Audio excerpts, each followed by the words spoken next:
Hello, everyone, and good evening.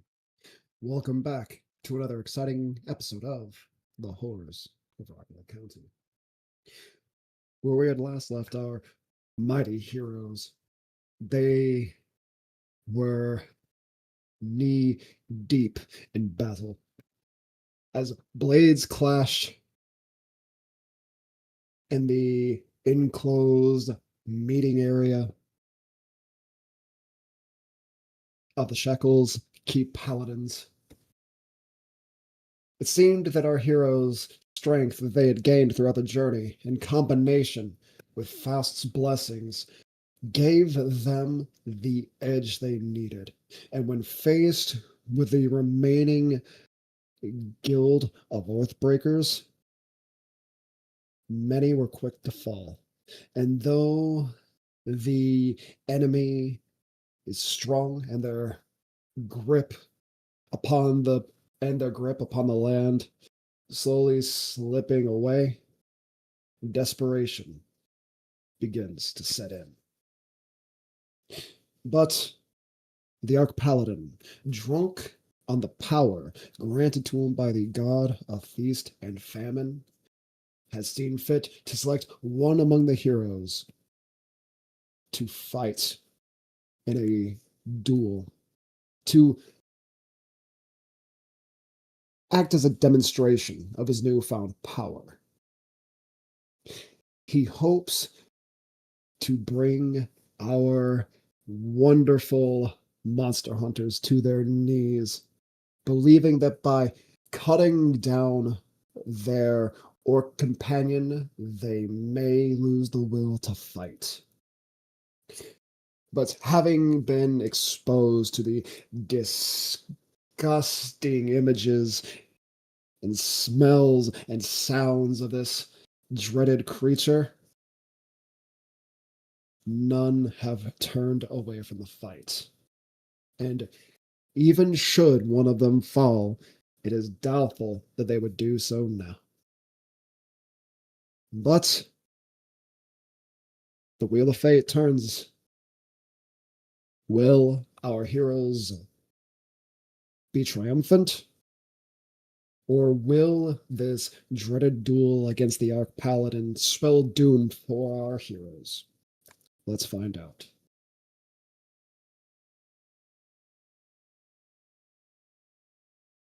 Where we last left off, Rufus was surrounded by a dense fog of clouds and arcing bolts of lightning. But as he comes to terms with the new sensations of being thousands of feet in the sky, we pick up with our Owlin rogue, who I believe was currently back beyond the veil in the ethereal plane, waiting for the right moment to strike. I actually have to double check that roll. I believe you're right. Let me take a look. Well, actually, let's see if it'll just, not view all chat entries. Let's see.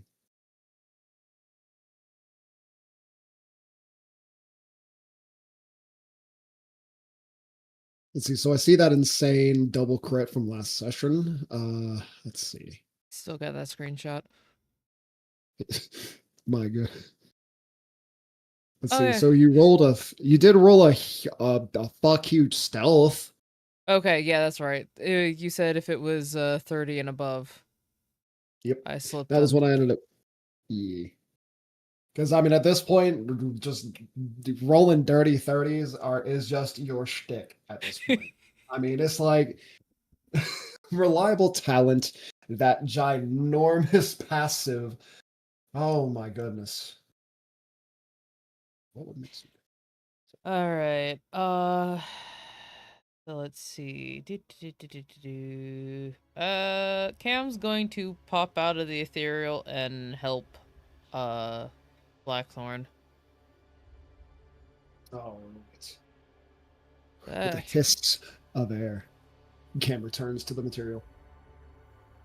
And be dragon bowed.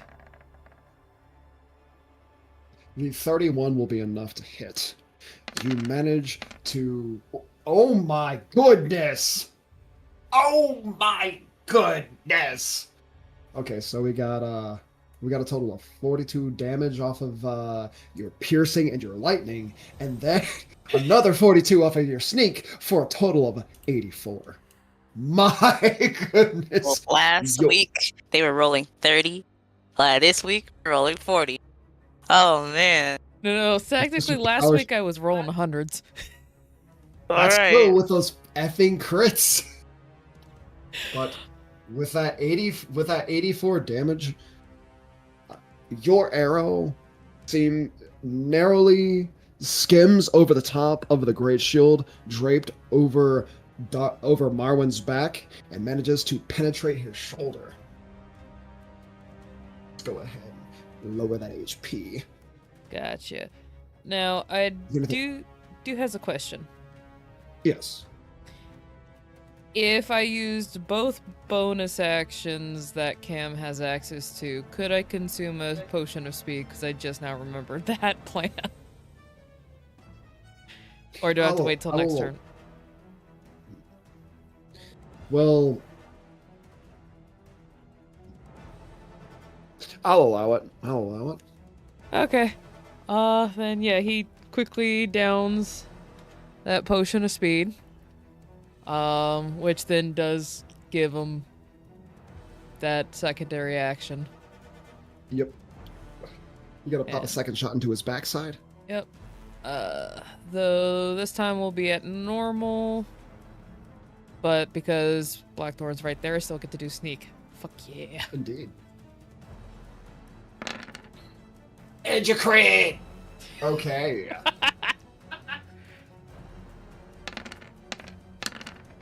Oh, that's right. Just give me that. Yep, another sneak attack. So that's 55. So 19 and 44. 19 and 44. That's 63. I want to say 63 and 55. That's 118.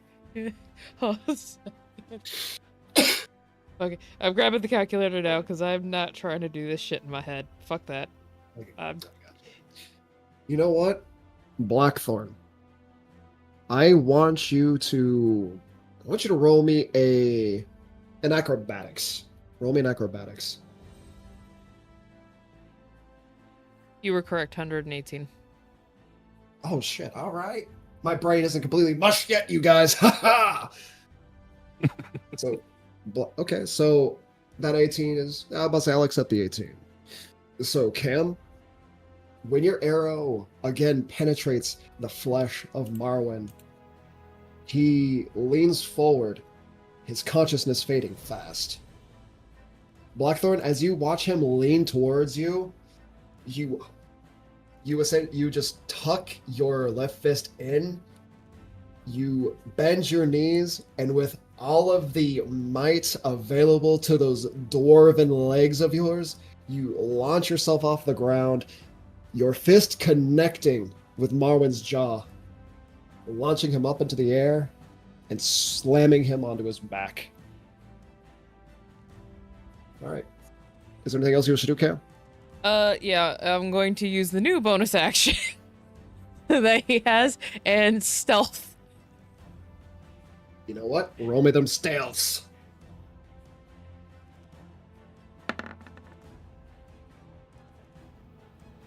Well, it's high, but it's not off into the wild blue yonder.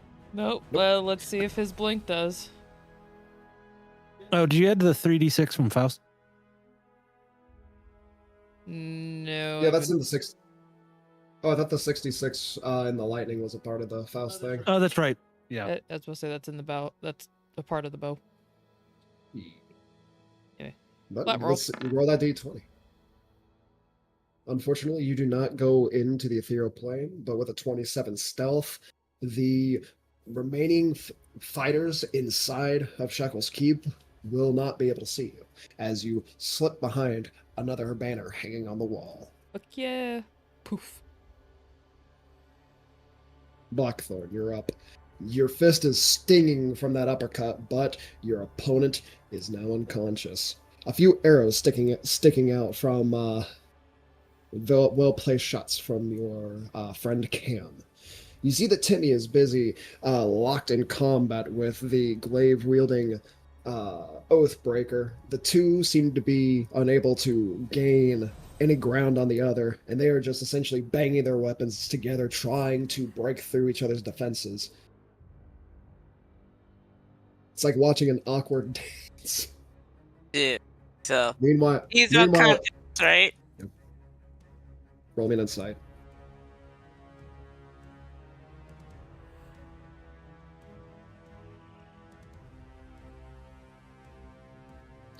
He does seem to be down for the count, but considering the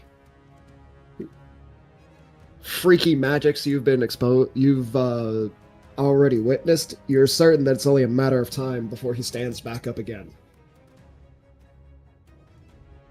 Fuck. What do you do? Alright. I'll take care of him.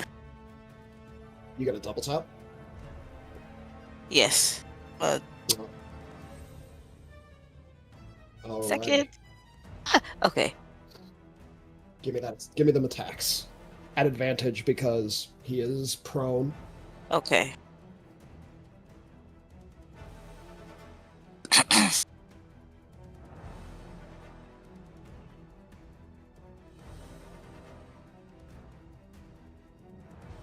You hit, roll damage. You can hear the squelching of his flesh as your claws rip him apart. Go ahead and give me another attack. You've made him... Oh, that's 2 failed death saves on his part. Go ahead and roll me damage. Okay. Oof. You can hear the sound of broken bones as your thundering smash freezes and breaks away parts. Go ahead. What else would you like to do? You made him fail 2 of his death saves. Alright.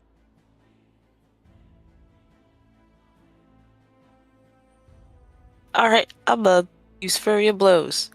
3 times. Well, remember that those 3 additional hits are for different targets. Actually, you know what? I'll rule a coolness, but you have to give me that wata. You know what I mean? Because this is just like you're about to smash this guy with 8 like attacks, right? Because Flurry of Blows has 2 naturally plus the 3 I'm going to let you have for this plus the 2. So let's see. That's you're right. That's 7. That's 7, not 8. No, But you're right. you Okay. You are truly unleashing a flurry of blows into this guy. And I have the perfect montage for this one. Ooh, boy. Okay. What you got? So just a little short song. That's only if his head blows. Well, Just for the last notes. All right. Well, give me 5 flurry of blows, and let's see if you crit on any of them.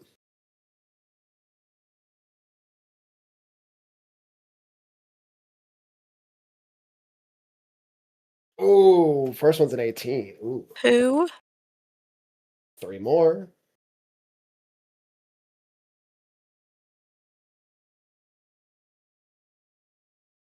You know what? I'll accept the 19. Why not? So, yeah.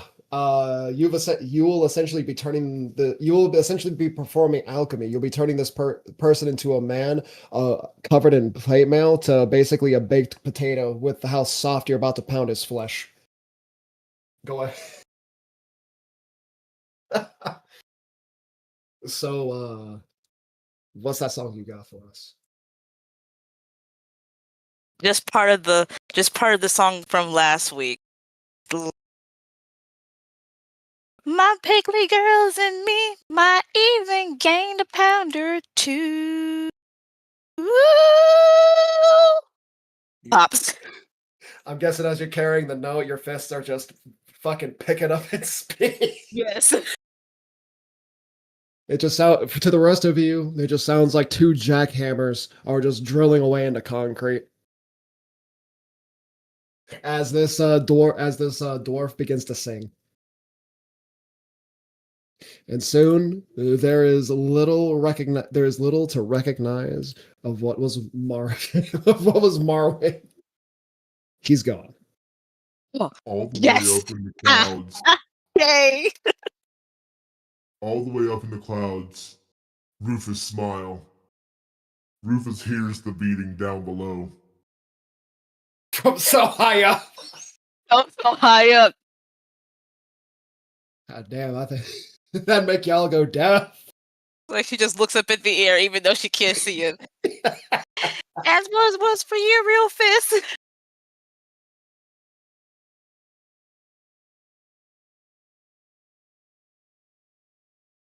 Let's see, you still have your movement. Oh, all right. All right, cool. I will right up here. Ooh, all right, you got. And that's it. Chad, you're up. You see that there's essentially a crater and a pile of flesh where an enemy once was, or at least you would think if your eyes weren't full of crow, or in this case, Devon's. This is what I would see if I could see anything. Yeah, all right, so I'm going to use the spell. I've never really gotten a chance to use here because it's not a spell that you exactly get to come up with often. And that spell is Word of Radiance. It is a cantrip. And therefore, I get holy crap full of bonuses on it. Yeah. Though I will say at the start of your turn, they will be clawing and pecking and cawing. Fuckers. Though I will say 17 damage reduced to half is less than 10, so I mean, I'm pretty sure you can maintain concentration. Go ahead and give me that con save.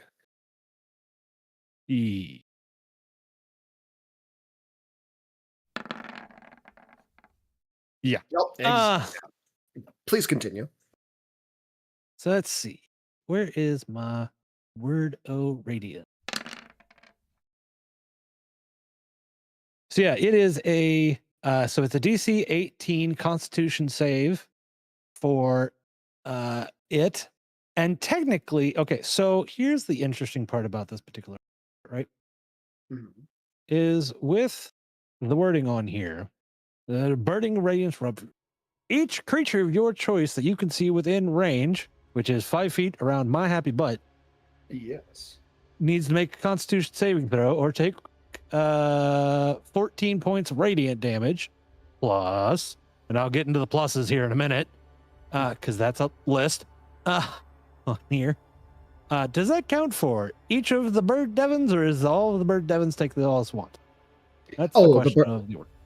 Oh, they'd be taking this all at once. Essentially with your passive insight, you'll realize that this isn't something that you can target individually. You have to get like clumps of it. So you're thinking fireballs and like Word of Radiance here. Essentially something that can consume multiples at once.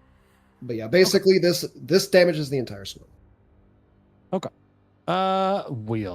Let's pull in up all the rest of the crazy nonsense here.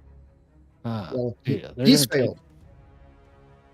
So they take the full 14 points of radiant plus the 3d6 lightning. Yeah, 3d6 lightning. That's 11. 25 total. Okay. Let's see here. And then let's see, where was it?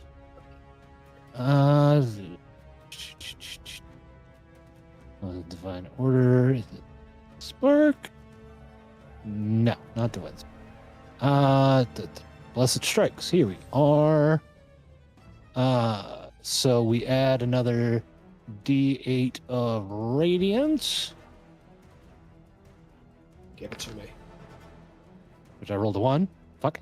Reroll that. Reroll that shit. Okay. Watch it be a 2. A bit. I rolled an 8. All right. Okay, and then if I remember correctly, I should also be adding in my wisdom which is 4, so another extra 4 on top of there. Because I believe you are, it's- what is it, a level 11 cleric or something like that that allows you to... Yeah. Well, I should say you're not a level 11 cleric, it's your level 11 ability. Mommy. Yeah. Let's see. Is there any other crazy nonsense I can add in onto?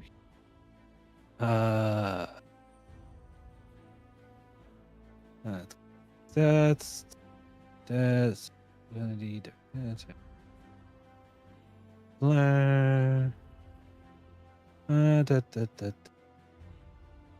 It's me into blinding, so that doesn't really do me any good. Da, da, da, da.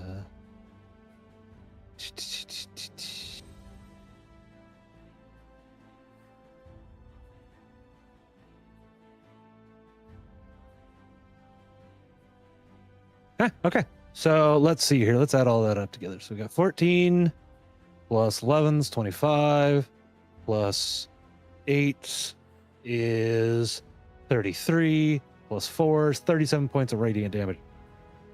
Ooh, beautiful, my man. Let's see, one moment. Let me add a file I need to upload really quick. And so one more time, you said, what was it, 37? Yeah, 37 points of radiant damage. Oh, beautiful. Okay. As you shout your divine word of radiance with intent, you watch as light erupts in a ring around you, consuming dozens of crow bodies in your light. And as you do so, you watch as lightning arcs off of the bodies in a chain. The smell of roasted chicken graces your senses as dozens upon dozens of bodies in the swarm just plop against the ground, their bodies sizzling from the intense heat.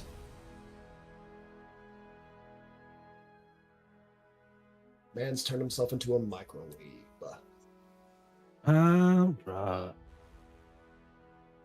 Wow. And let's see here. For bonus action, we are going to pop a spiritual weapon at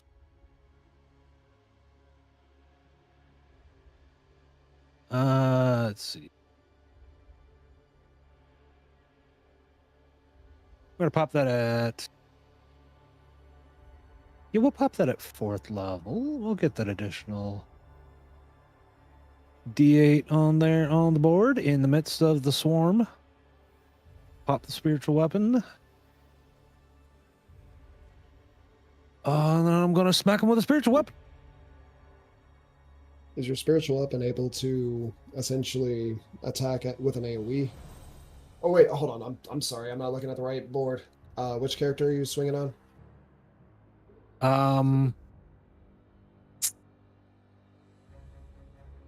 Let's see. It's a spiritual weapon doing force damage. But it is making an attack roll. Yes. It is making attack roll, so that wouldn't affect an AoE. Let's try to see if I can actually load up the spiritual weapon. Come on now. Actually, you know what? No. I'm not going to cast spiritual weapon. I take it back. Okay. I am going to cast myself a healing word on myself because I kind of need it. Well, You keep it at the same spell level though, because that'll just make my life easier. 20. Okay. Okay. That's I'll respectable. take it back. Okay. And then it brings my hit points to 69. Nice. Yeah. And it was all 4s, man. All fucking 4s. That is awesome. That is nuts. God, what are the chances of getting 4 4s? Pretty fracking small. I mean, that might actually be worth a fucking picture. Seriously, like, Jesus. Hold on.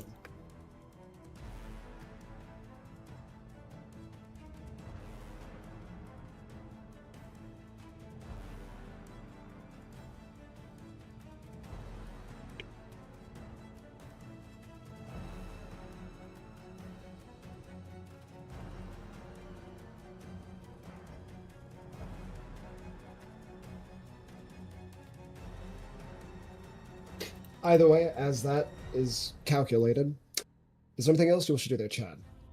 You still have your movement. No. You will find that traversing the swarm will be considered wading through difficult terrain. I'm going only- to It's only pop my 10 happy butt on my broom of flying, since that now works again. And I'm going to fly my happy butt out of that shit. Because that's a lot faster than my piddly little butt walking. Indeed it is. And interacting with an object is free. So, well, the first interaction is free. So yeah, you hop on your broom, you swatting away pesky Devons as you do, and So it gives me 10 feet to, it looks like 10 feet to get out of the thing, and then I go back to normal speed. Right? you'll see that 'Cause it would indeed. be, Oh yeah, yeah, I would say it would be about 5 feet for me to get to there. So that'd be 10 technically for difficult terrain, and then I'm gonna fly my happy butt way over there. Yeah. We're gonna go.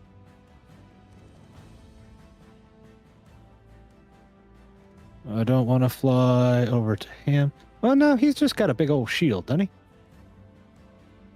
That got dispel magic. oh yeah. So I'll fly my happy butt right there. Would you move in 5 feet increments for me, please? Oh, yeah.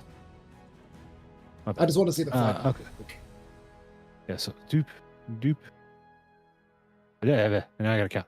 5, 10, 15, 20, 25, 30, 35, 40. Roll me an Arcana check. Okay.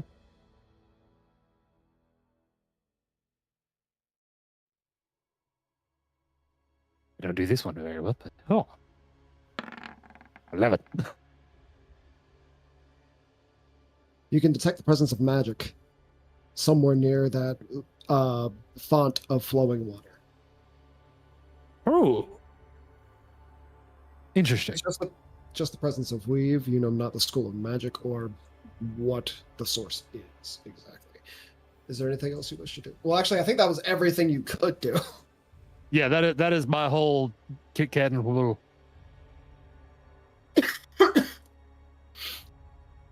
Grigor, you and Bruce Springsteen are up.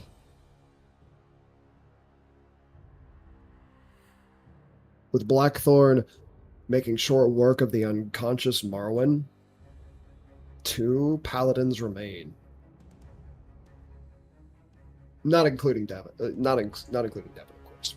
3 total.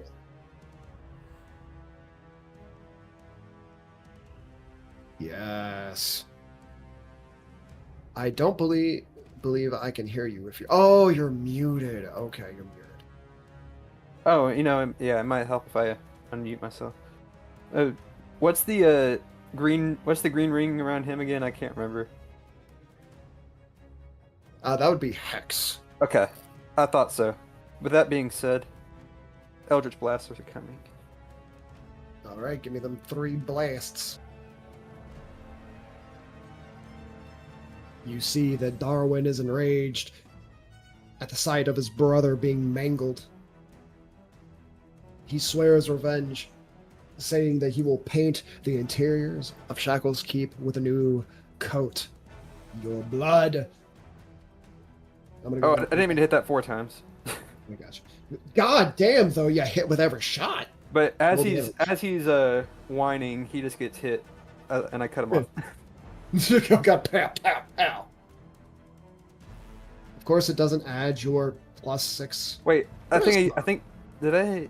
Yep, now and it's 3D. Okay. And it's remember it's 3d6 per blast because of the blessing from Faust. So roll me 9d6 lightning.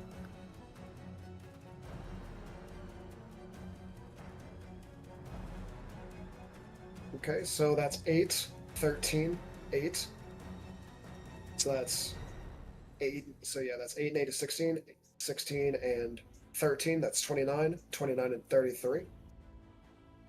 29 and 33 is 62. And then my hex. And then again. Because you had all 3, so again. Oh yeah. Oh, that's an additional 9. So 62 and 9 for 71 damage.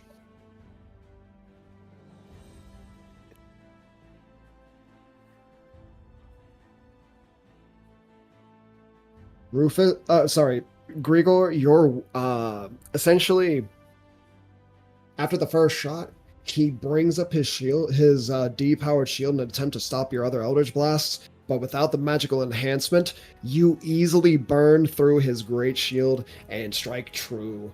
He drops his useless shield, grabs the one from his back, and pulls it forward. You've lowered his armor class, but he still has 2 twin shields.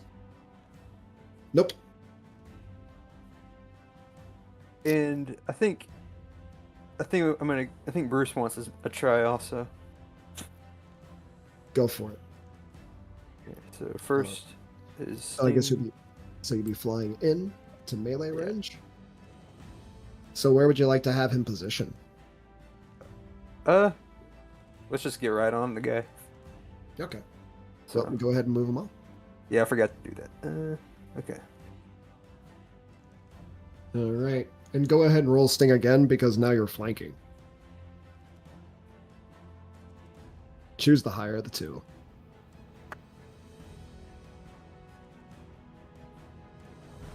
Ooh, okay, 24. That'll be enough to hit. Roll damage. Roll me 3d6 for the lightning.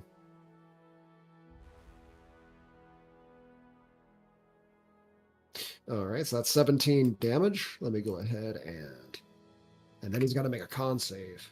Well, actually, he's immune to poison. Okay. Yeah. But still, that is a good sting. You have your little sword talon attack too.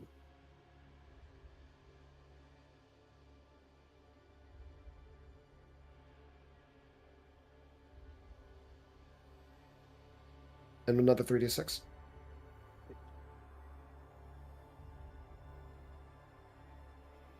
$20. All right.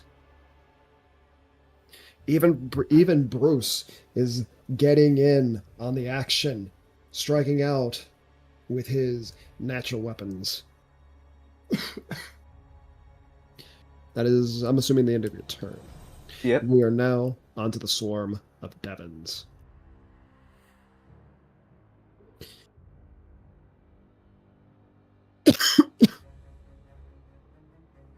Devon will...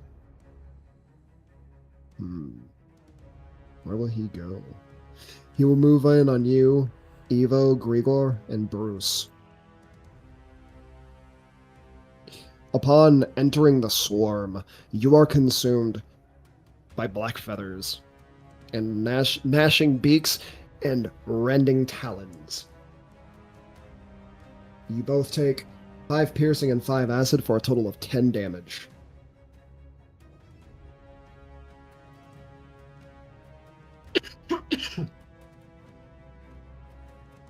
Same. Well, I should also include Bruce Bergstein in the damage as well. He would also take 10. Then the swarm attacks. Let's see, there's 3 of you. He's going to attack you, Evo.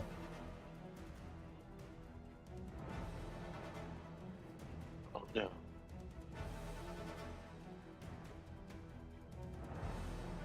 A 30.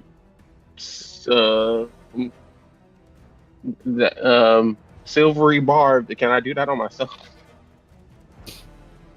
Put some of your barbs in the chat All for right. me, please.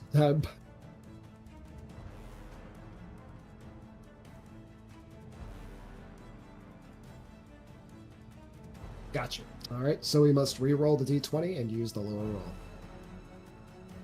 22. Yeah, it still hits.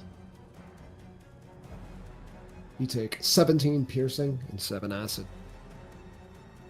as the crows begin to peck away at your exposed flesh.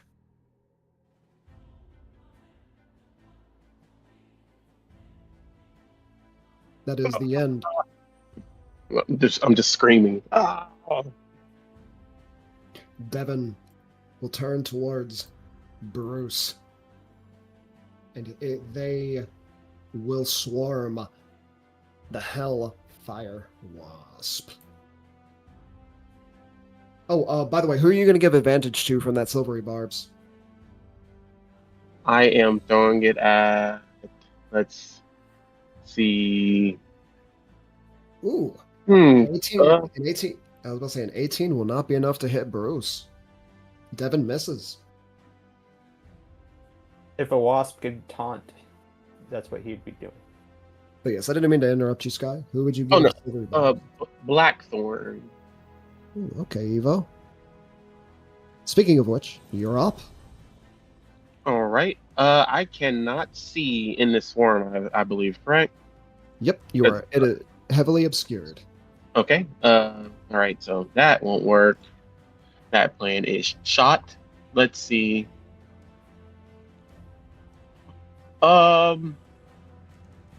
It's single target. Is it? No, I'm gonna risk that.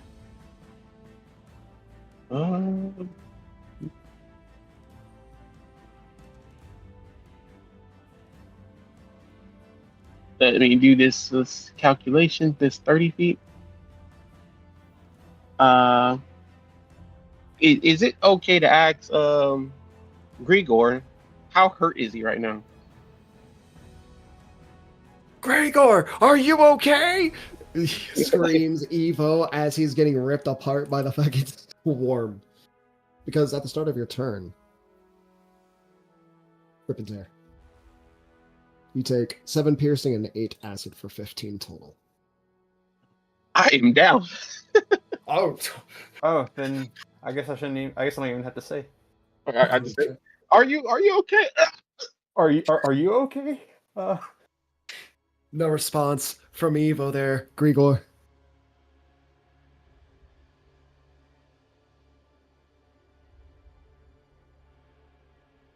So, actually, no, it's not my turn anyway, so that doesn't matter. I'll save that for next time. The fallen Shackle Paladin. What will he do?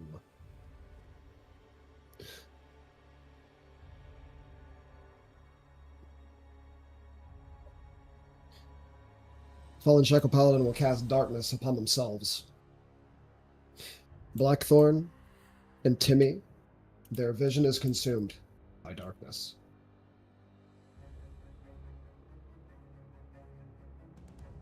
Is Ansem in the room with us?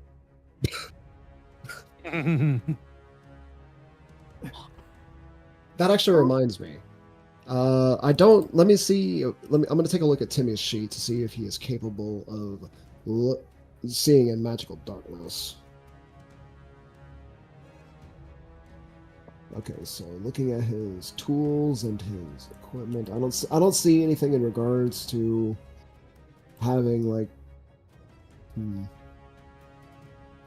Yeah, he wouldn't have true sight or anything of that nature. Oh wait, time out. You said dark. I would full blank. There, give me a second.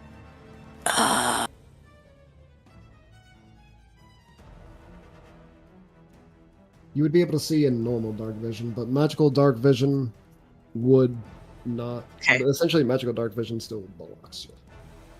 So he is in the room with us. Oh no.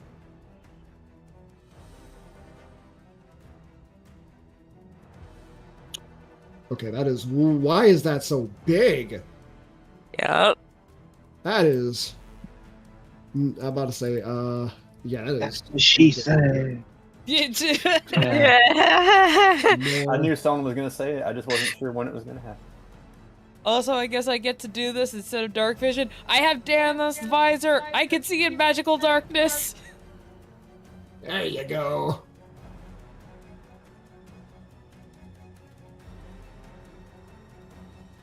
Let's see, did it actually post? Okay, there it is. Let's see. So I'm gonna do this really quick. I'm gonna do number 15 and all right.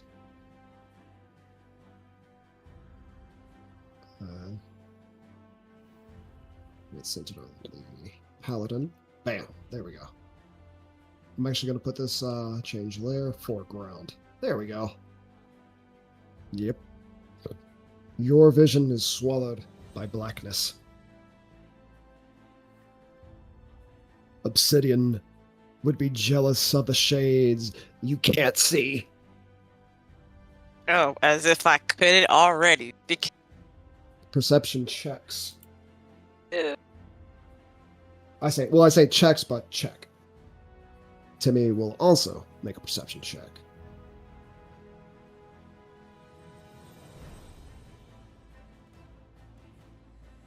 At normal, correct? Yep, normal. All right. Ooh. So you and Timmy both can hear the sounds of the paladin drinking something. You can hear him just greedily gulping it down. Speak up, you know I'm blind. Save some for the rest of them. Damn.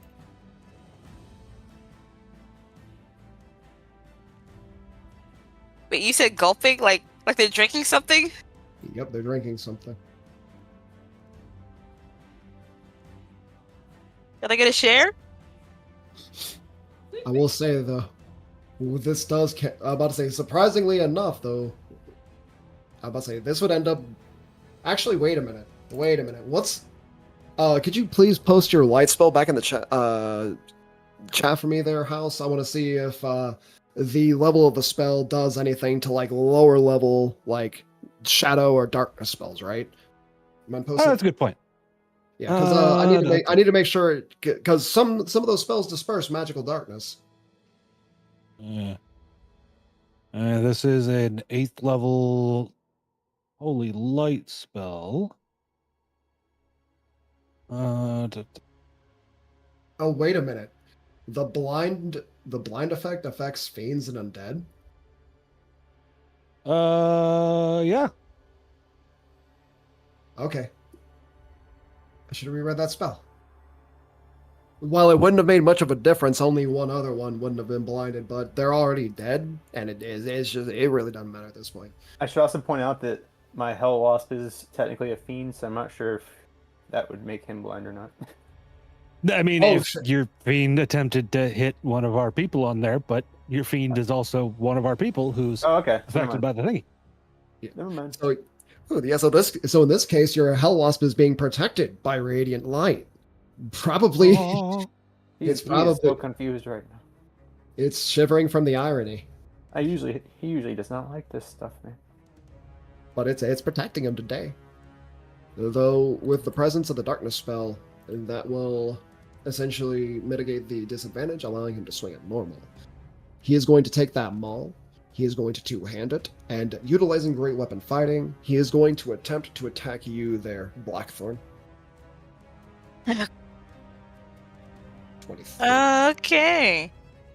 I'm going to see if Timmy has anything, because... Let me see.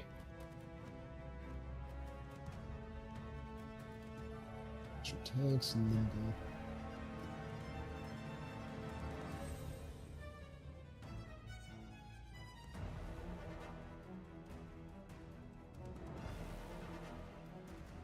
go. No, it doesn't seem like it. However, oh wait, no. That's a racial ability.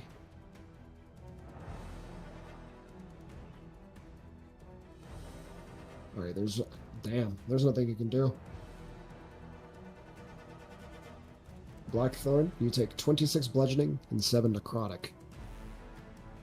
Can I deflect that? Please. You can attempt it. Yes, you can.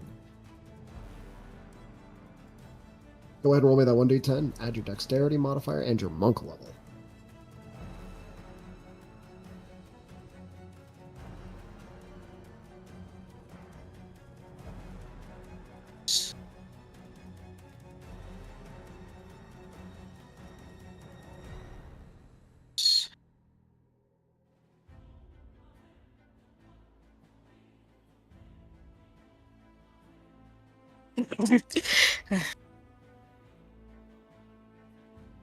Roll me that 1d10 there, Blackthorn.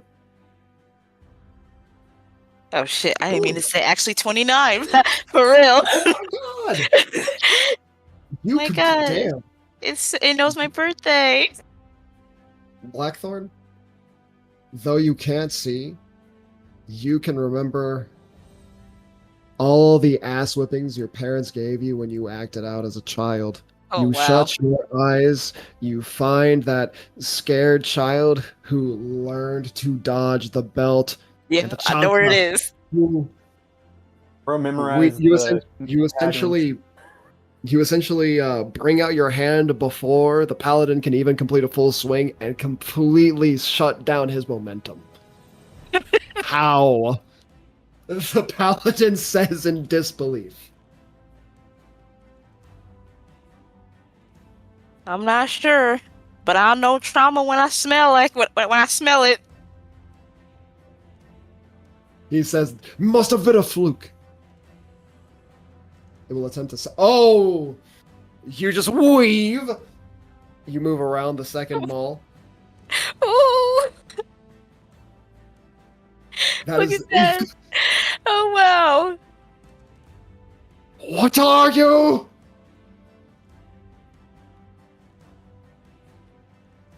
I'm nothing but a dwarf who likes to sing. Gods.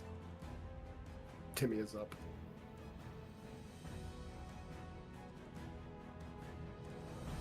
The Cupid shuffle. Timmy. Let's see.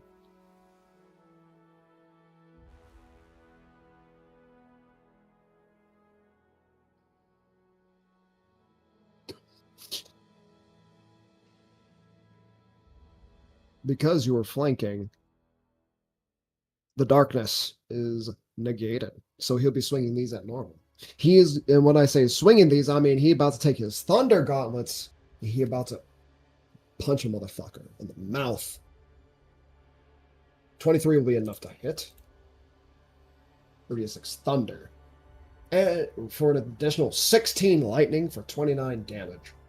And because of how armor works, if the Shackle Paladin tries to attack anyone except, well, because of how advantage and disadvantage works, that doesn't actually matter. But still, 29 damage is respectable.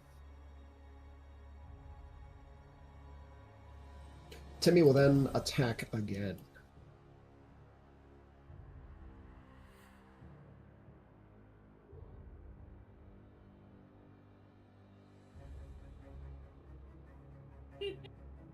That is true. Concentration for the darkness. Let's see.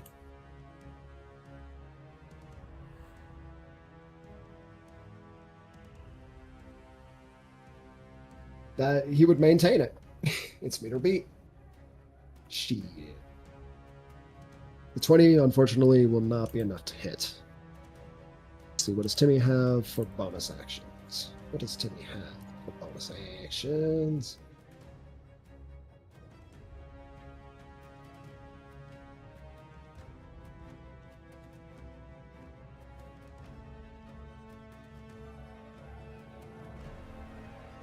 Ooh.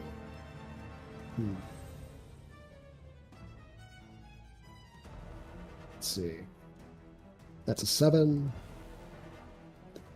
Okay, you know what he's going to do? He is going to use his telekinetic feat. He is going to use his bonus action in an attempt to shove the paladin away. Utilizing his link with Faust, he opens his hand and concentrates on the force in front of him. The fallen shackled paladin must make a strength save. He fails because with his 7 fucking intelligence, his 6 proficiency modifier, and an 8, that's 20. That's a 21 DC.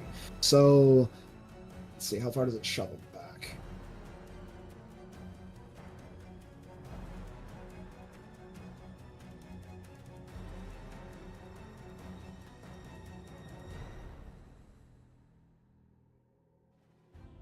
Oh, wait, no, that's telepathic, not telekinetic.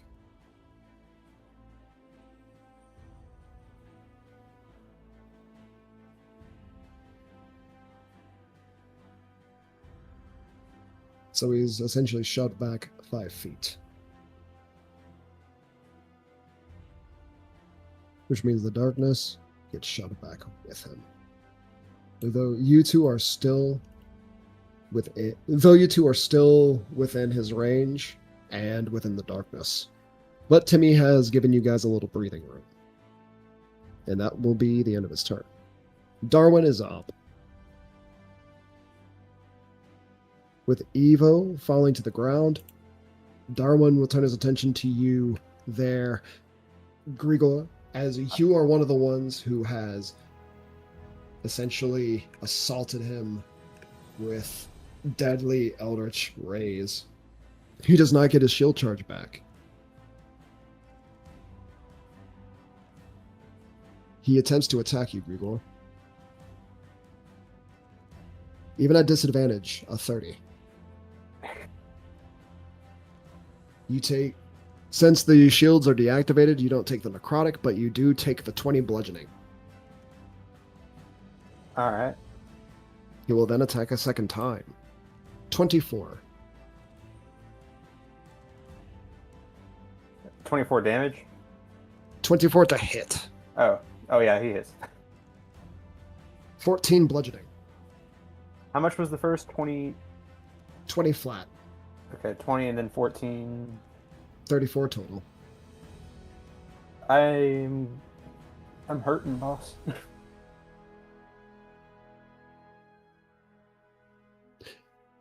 He will then use his bonus action to drink something.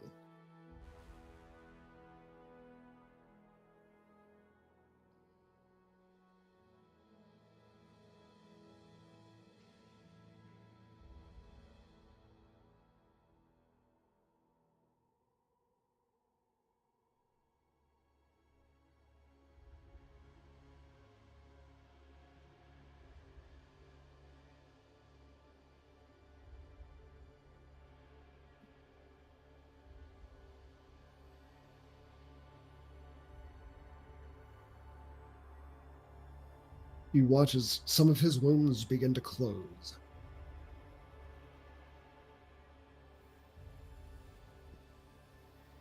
And as we get back into the start of the initiative order, we go now to our eye in the sky.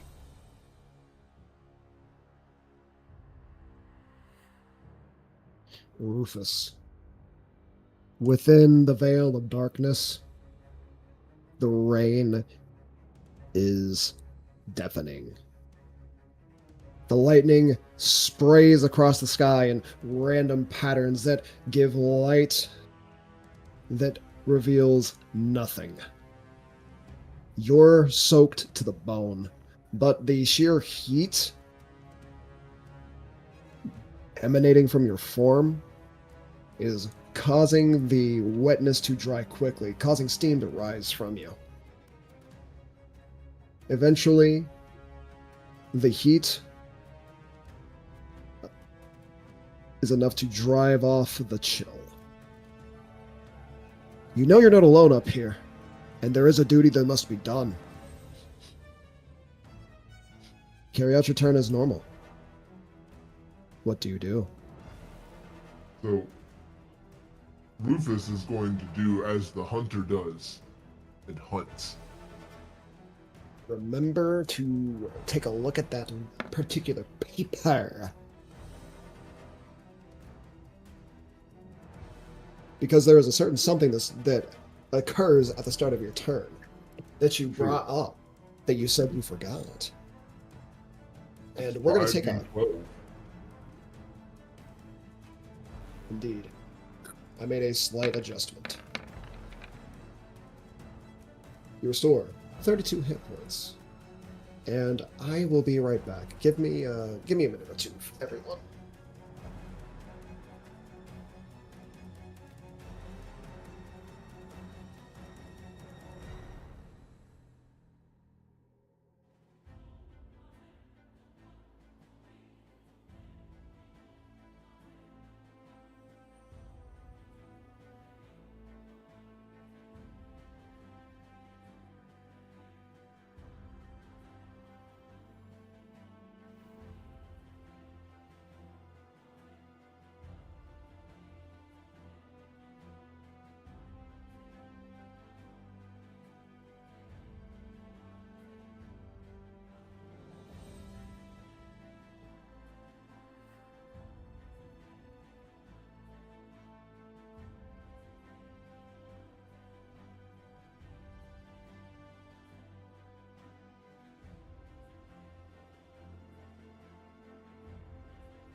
All right, everyone, I'm back. Rufus, are you there? Rufus. Fantastic. Unfortunately, with your 11, you... Rufus is going to take a look around, see what he sees. What is your passive perception? Perception being 16. Okay. Go ahead and make your move as normal. But move in those 5 feet increments for me, please. How much are you looking to move? And in what direction? Well, let's see.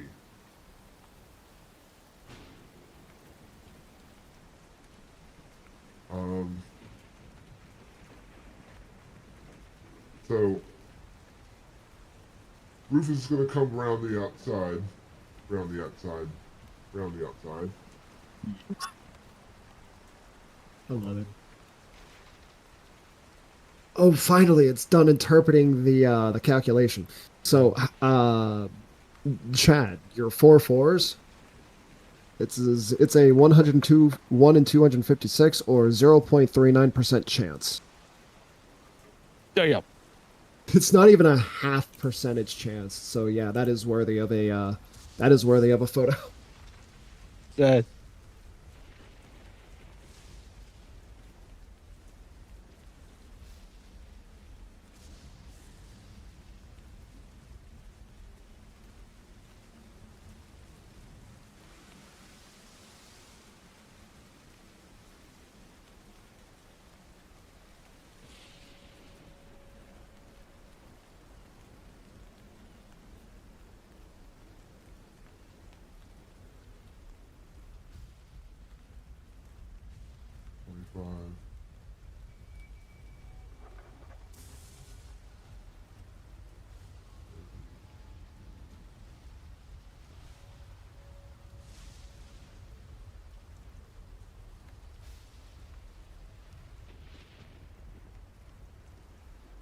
As you navigate your way through the dense cloud coverage, your mind wanders back to your first day here, when you set anchor at the dock of Iron Pike's Wharf. You can recall the stagnant odor that hung in the air, much like the humidity that permeated the peninsula in the sticky summers. But when the rot traveled with the gusts, and once you had seen that horde of rotten carcasses dragging themselves across dead grass and dirt, you were shaken that day. You had seen unnatural creatures that would patrol the outer ridges of your mountain home, but none that you couldn't bring down with an axe. Nothing that would rise again and terrorize your clan.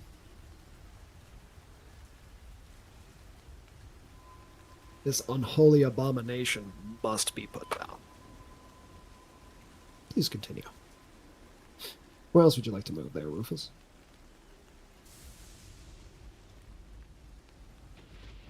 So, this is the last 5 feet of Rufus movement. Then Rufus going to keep his tower shields in hand, keeping a defensive posture, readying an action for as soon as he sees his target. Indeed. Okay.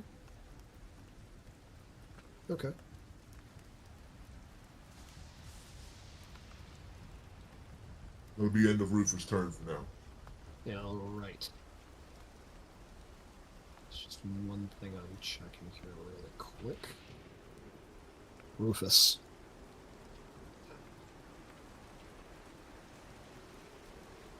As you gaze across the thundering clouds, you spot a glint of sickly green as a beam of energy pierces through the veil and sails straight towards you. Roll me a dexterity save. Rufus dude, those an advantage. Indeed you do. Encore.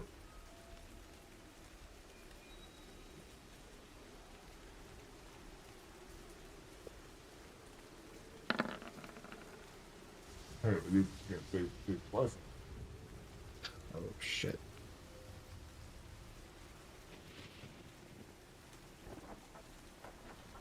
Wait. Hold on a second. What's that?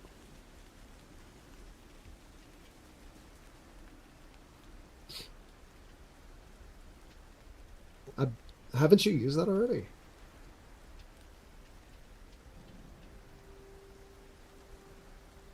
Let me take a look. Let's see.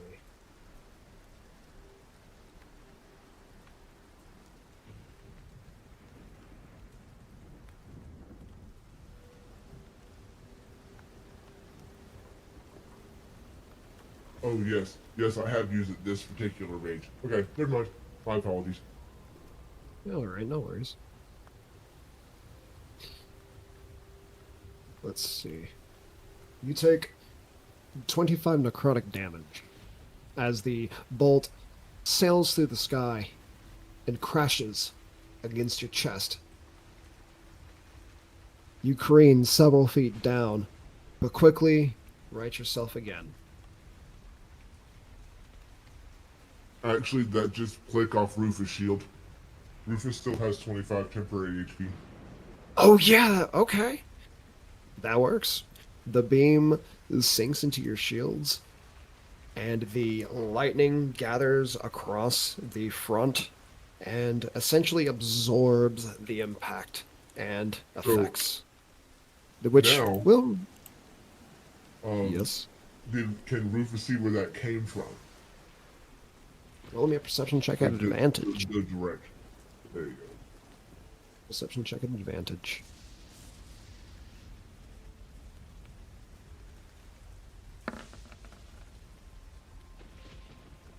There.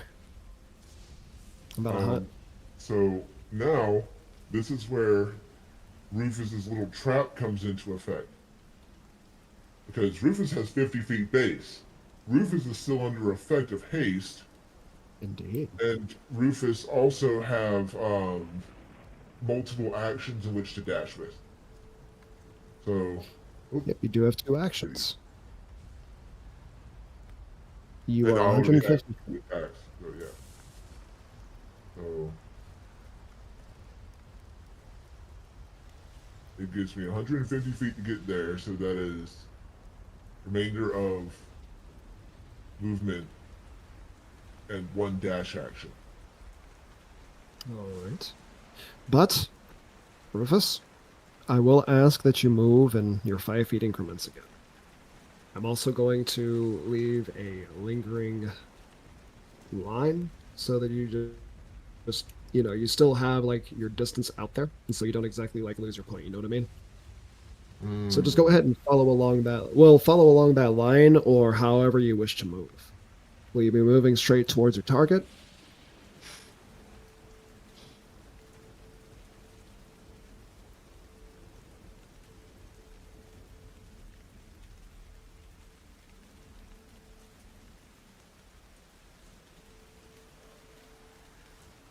Trust your instincts. Rufus moved directly along target and trusted his instincts to keep him safe. All right. Go. So then you're striking forward. All right. Trusting in the instincts and your training instilled in you by the eldest members of your tribe, you move in. I'm gonna need you to stop there, Rufus. The Arc Paladin points a long and gnarled limb at you and you can hear him chant in an ancient tongue. You Yeah. watch as 4 magical circles form in a line directly before you. Do I have a chance For to move, or am I taking this?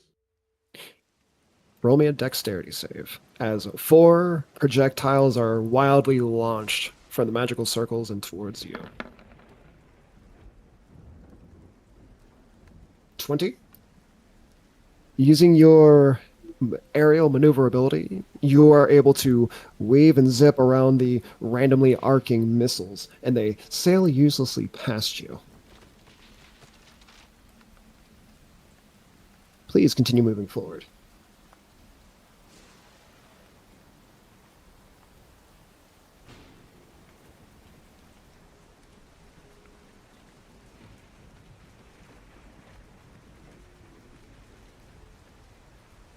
Rufus, a second volley is launched your way.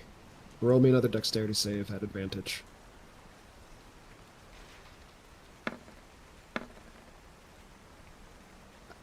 Oh, again, the missiles uselessly sail over you as you move ever closer. Go ahead and move the rest of the distance. Because as the Arc Paladin brings back his arms to swing with his sword, he finds that he has mistimed the swing, leaving himself open.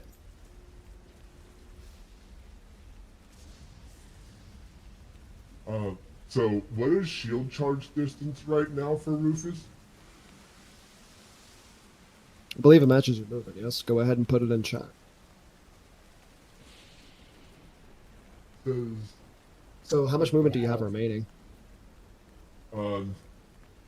So haste has me at 100 feet, then 1 dash action gives me another 100 feet. So Well, how much do you, I asked you, how much do you have remaining? How much do you have remaining? Like, this distance here is about 35 feet. 35 feet. I would be at 100, or no, I'm sorry. I would be at 25 feet remaining. Okay. 15. 15 feet remaining? So I'll round up for this. So if... Gotcha. So at this point, you would only have 10 feet of movement with which to shield charge. So it had to be within 10 feet to shield charge? Okay. Yeah. So like right there. So yeah. We'll move up to... Well, remember, it is half your movement speed, so...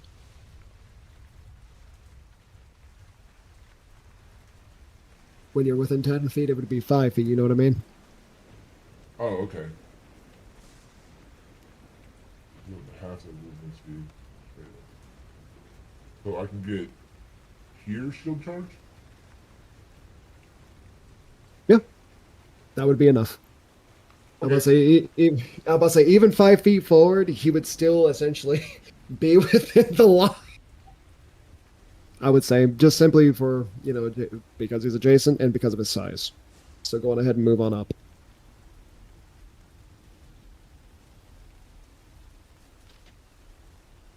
Alright. The roof is going to start swinging.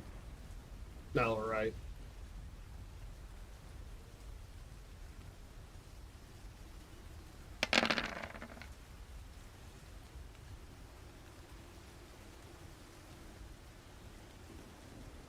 Go ahead and reroll that damage and use the higher of the two. Essentially, you think of it as a quick time event. You've won. You essentially pressed the button on your controller at the right time twice, and essentially this is your follow-up strike. Can Rufus add Divine Fury this time? Nope, since you didn't already select it. Okay.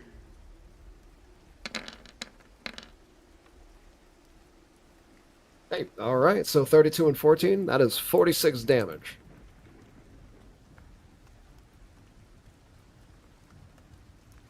The Arc Paladin cries out in pain as your twin shields connect, the flames and electricity ripping across his plate mail and exposed fur. Yeah, go ahead and give me that 36 lightning. I think it is included. Oh, it's included? No, it is not. And roll me this 3d6 twice, taking the larger of the two numbers.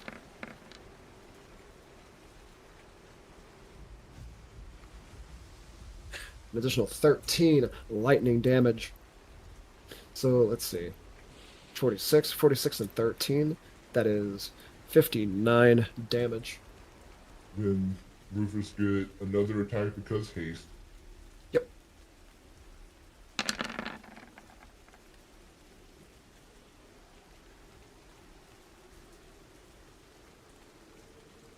Let's see, go ahead and roll damage twice.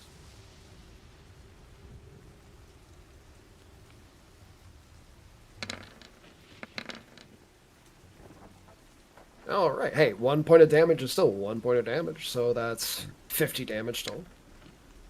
And then the lightning damage, so 57 damage. Fantastic. And Another then mighty Rufus get shield strike. another attack because Avatar of Faust. Yep.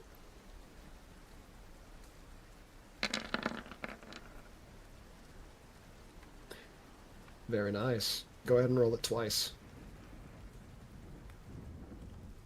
This one had Divine Fury on it. Yes, I can see. Yeah. That is 65 damage. Go ahead and roll me that lightning. 12. Okay, so that's 53. Sorry, that's 65, 65, and 12. That is 77 damage.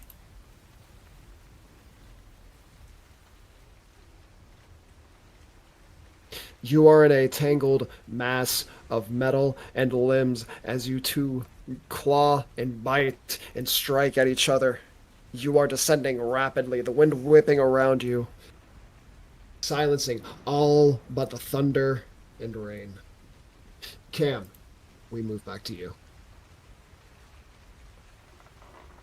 Gotcha. Alright. So, what Cam's going to do is, knowing that he's got those goggles, that visor of his, he's going to go swoosh and fly right into the darkness. Ooh, okay. Because he can just- see! Indeed. Who goes there? I can hear something flapping. David, is that you? Cam's not laughing, I'm laughing. But anyway, so Cam's going to go ahead and attack. And of course this will be at advantage because full coverage from view. Yep.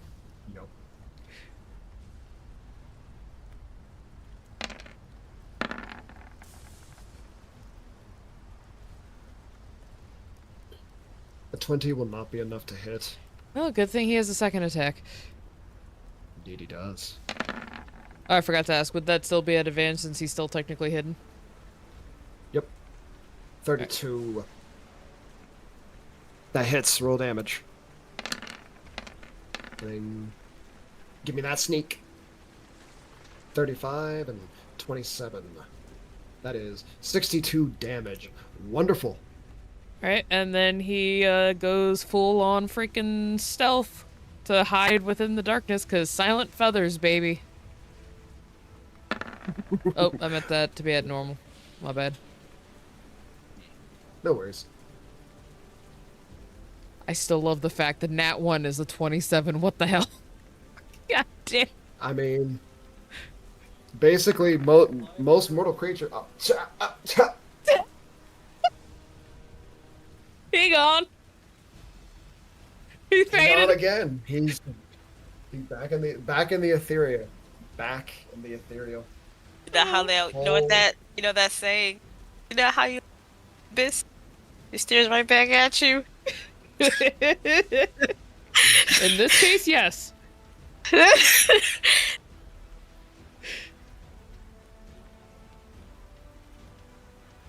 That is Cam's turn.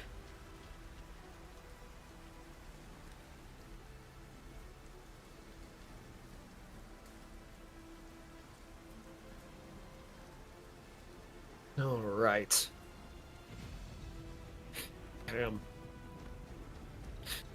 As you dive back into the ethereal, what is your passive perception? Actually, no, what is your passive religion check, Cam? Religion would be an 18. Cam. His perception is a 28. So you will. So essentially, just as you slip into the ethereal, you realize that the separation of planes prevented you from feeling just what it is you have moved into. And as your entire body enters the plane, you are met in a chill so deep that it causes your bones to ache. And you find yourself unable to move as something has wrapped you in its embrace. Oh, It's as light goody. as a feather, its presence barely felt, like a silk sheet. So what you could say is Cam is currently light Roll me as a a feather, dexterity. stiff as a board. Cam, Yes. this thing is attempting to possess you. Oh, great. What do I need to roll again? Sorry. 1 moment.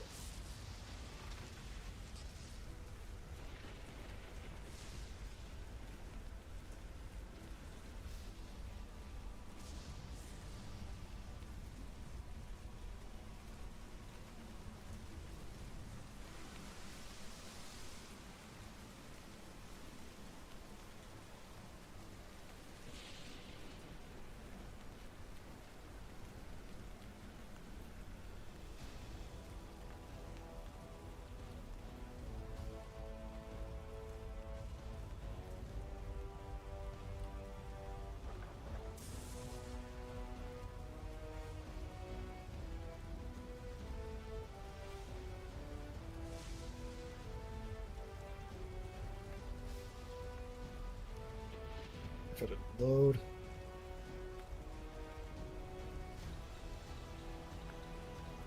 Cam, I need a charisma saving throw from you. Oh, great. Wait a minute. Before I roll anything. Do I have...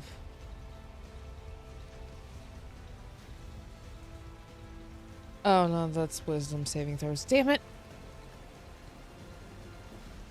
Do I have anything else for that specific?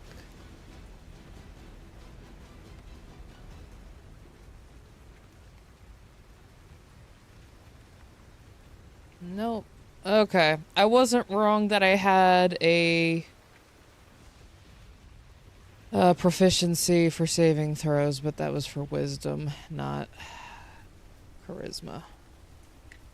Alright. Oh, snap. Alright. Well, be prepared to lose Cam. He has no charisma. He has no riz.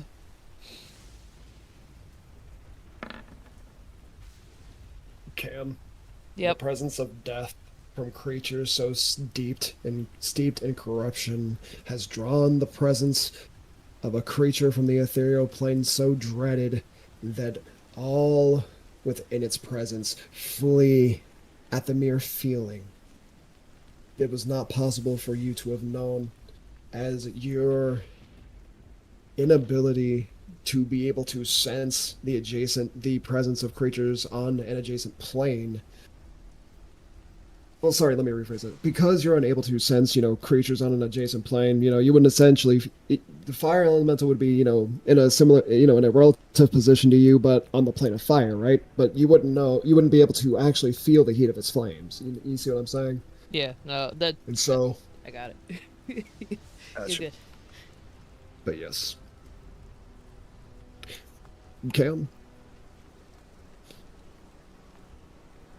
We shall pray for you. Blackthorn, you're up. The Owlin has slipped back behind the veil and is on the ethereal plane. The Paladin is somewhere within this sphere of darkness. What do you do?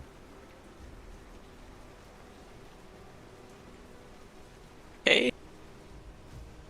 Well, my attempt is to actually, hit the paladin. But I don't hit God.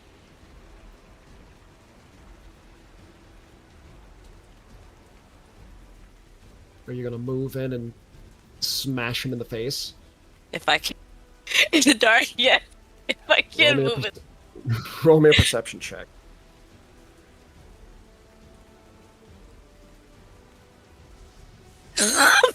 You have no idea where he is.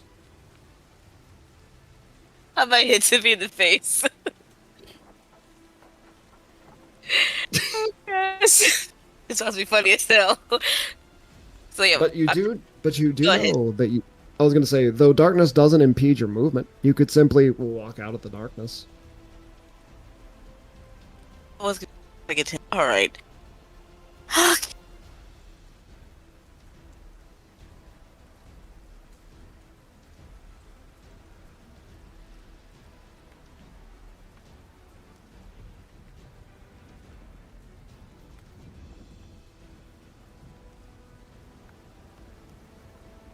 Oop. Right over here.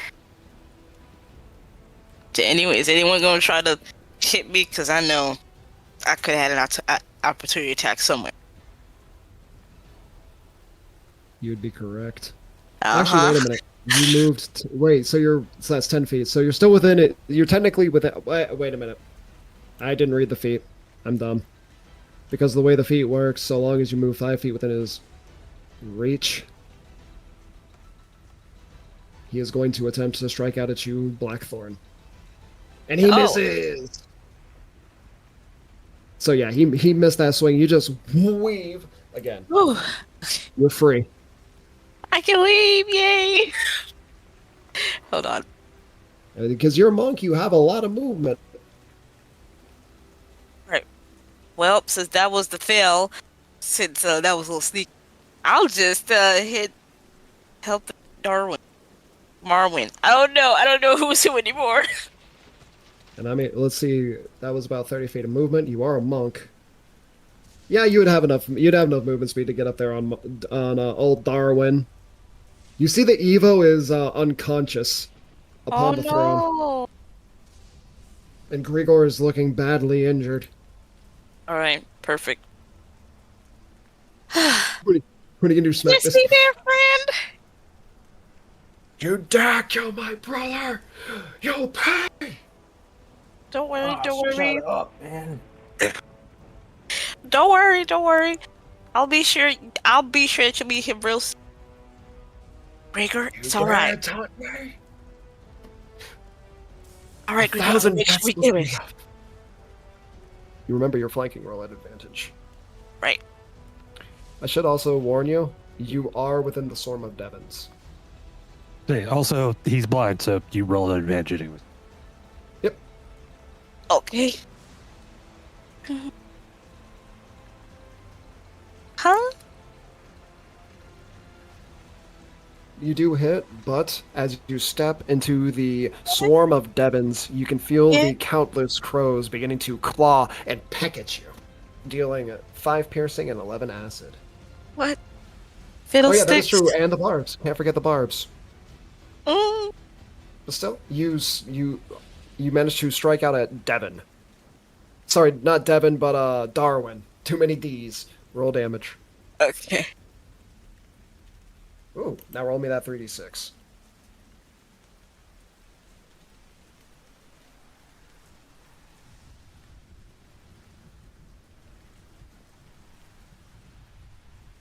Ooh, 30. Okay, respectable. Respectable. All right.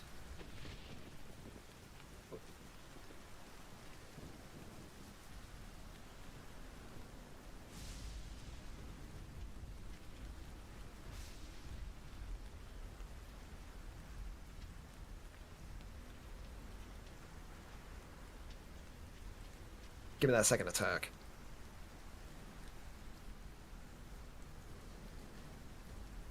21. Due to the AC lost from Grigor's earlier Eldritch Blasts, You hit. Roll damage. Roll me that 3d6.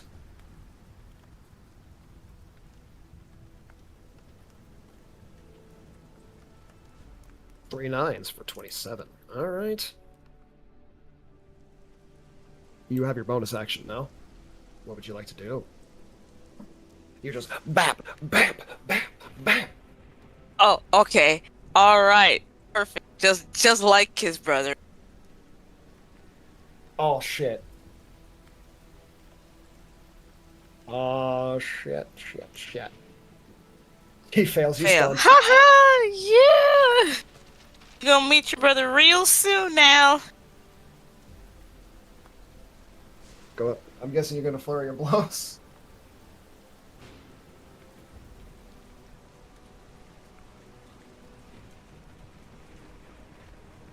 Oh shit. Give me a second one. Right? And that was a critical hit. Oh my gosh.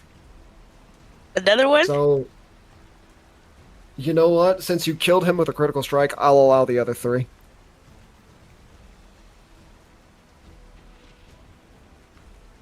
Alright, you hit. Roll me another one. Alright, you hit. Roll me another one. You hit. Now roll me now go ahead and let's go ahead and get that first one out of the way. And then go ahead and roll me damage for the rest.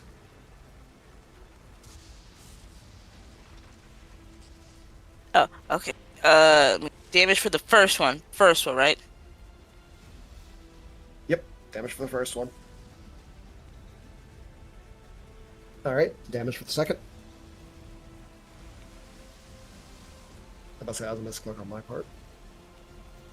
4. Your fourth one. And now your fifth one. And so that was 3 per flurry. And so that's 15. So roll me 15 d6.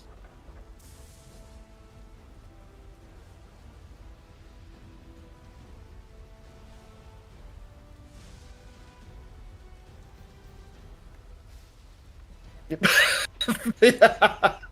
47 lightning. So, okay, so I'm going to add all this up. So 18 and 18 is 36. 36 and 16 is 50. So 50 and 20, that's 70. 70 and 13 is 83. 83 and 25, that's 105. 105 and 47 is 152 damage. So, it's like you shoved a bunch of fruit into a blender and just hit the highest setting.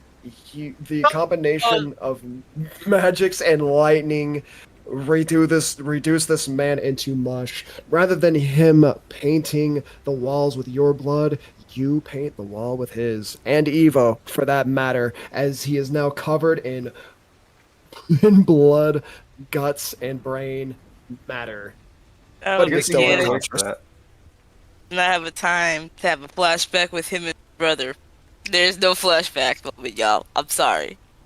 You can hear the Devons say it with a crow's with sort of like a crow's like, what's the word I'm looking for? That noise they make.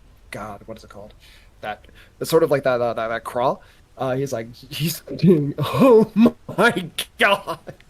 But it's a succession of like 3 crows, each saying a single letter. I mean, each saying a single word.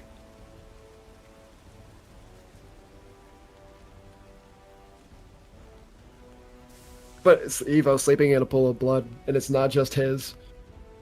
Oh. Chad, you're up. We'll tell him it's all just his when he wakes up. You would have just you just would have heard like a wet like sploosh as just this glob of just red is just covering an 8x12 area around the throne. Bruce needs the windshield wipers, man. Okay. Noticing the strange magical aura around him and around this fountain, where he's at, reminds him of a consideration he had before we suddenly found ourselves in this room, and we're initially looking over at the that held a goddess in it on there. He takes a moment, stands up onto his broom, looks up and goes, Odysseus, forgive me. Then he drops into a prayer pose onto his broom and is basically channeling all of his prayer and moment in there as he speaks words. Sybil, goddess of hunting, fertility, the seasons, and nature. The goddess known as the fierce huntress, with bow in hand and surrounded by her wildlife. She who embodies the cycle of life and death in nature. You are not the prey, you are the hunter. I offer this crossbow and these bolts, so that you may hunt your victims down and show them the true power of nature. And he's going to attempt to use a little bit of his spellcasting ability and basically sacred flame the crossbow and bolts in burning it as an offering to Sybil to hopefully strengthen her with a worshiper. So, first and foremost, upon saying the prayer, give yourself inspiration if you don't have it already. We'll take it. Secondly, you see that there is an emerald green rune that is glowing against the concrete wall that is behind this waterfall. You can sense the presence of nature. Actually, I have a spell. I think I have a spell anyways that I could maybe channel into that. Hold on here a second. Because I think I have a nature spell I can use on that kind of a consideration. At least I thought of it. Hold on here.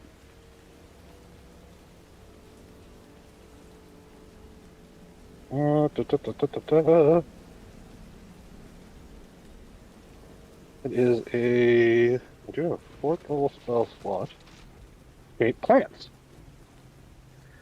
I will channel a shape plant spell into said glowing ruin and lose that 4th level spell slot. Channeling that power to the goddess. Upon doing so, you can hear a deep click as something massive is unlatched. You can hear the sound of monolithic stone grinding against stone as the waterfall in the center slowly begins to part, moving the water back with it. The constant flow of the water steadily drips and dries, and you find that there is a hidden chamber behind the main waterfall. And inside the center, inside of a clay pot etched in unrecognizable runes, you find a plant growing out of the center. You find a plant growing out of the dirt. And with your passive history, you can recall the words that Archdruid Rodri had spoken to you. You would be utilizing a flower to get into the inner sanctum of the Druid's Grove, one that connected Shackle's Keep to it in case of an emergency. You have found that flower. Take the plant. You find that the plant is massive in size, and that you would lack the strength to move it. Attempts to take the plant and realize he is a weak bitch.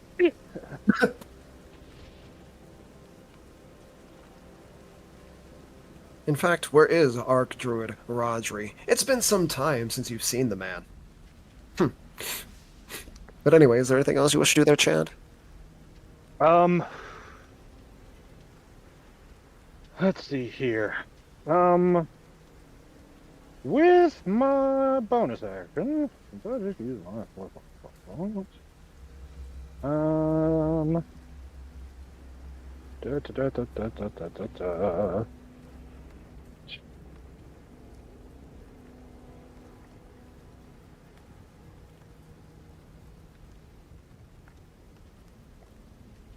Um.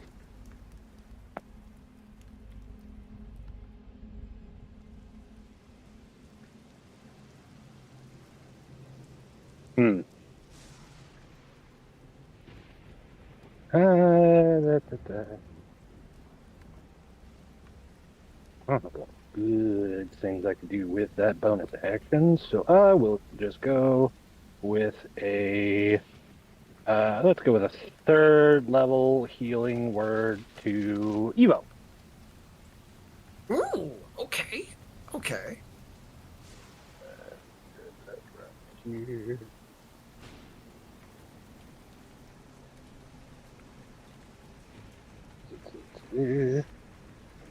Maybe.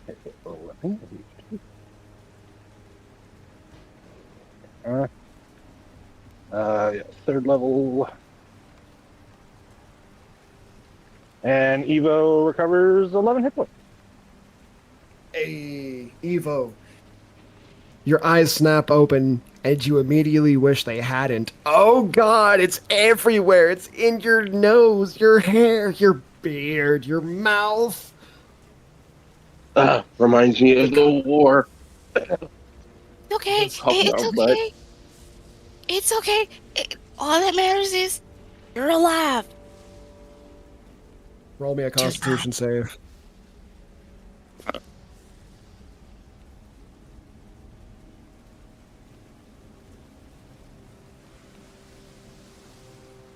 Oh, thank God.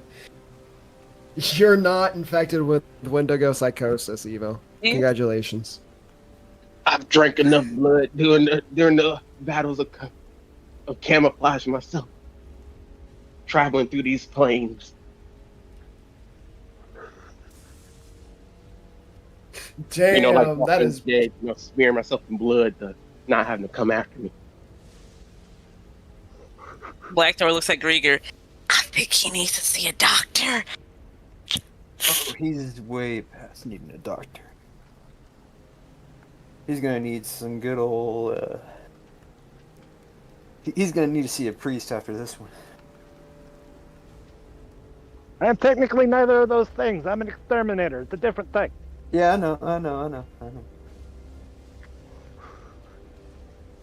Grigor, at the start of your turn, you and Bruce take 15 damage, 7 piercing, and 8 acid. I'm dead and he's not. Well, You, No, what? What's that? No. Grigor begins to cry and shriek as his flesh is ripped apart by the swarm of deadly Devons, and he is reduced to unconsciousness atop of Bruce, who gets part of his. I don't know what the part of his exoskeleton is just getting ripped away and feasted upon by the deadly birds. Devon is up. one question. I never reset my death saves from last time. Do they go back to? Do they reset? Or Yeah, they reset. Okay. Because I was at 2 last time I died. Devon will attempt to attack you, Evo. 27. Hold on. I'm gonna use my last silvery barb. 24. He still hits, and I give it to Blackthorn. And I'm 13 down piercing again. and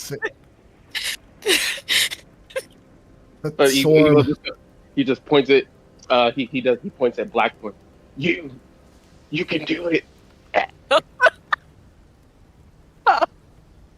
28. Blackthorn.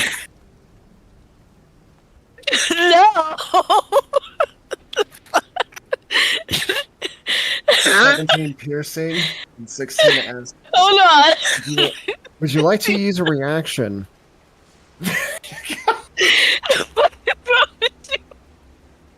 Oh, this is great.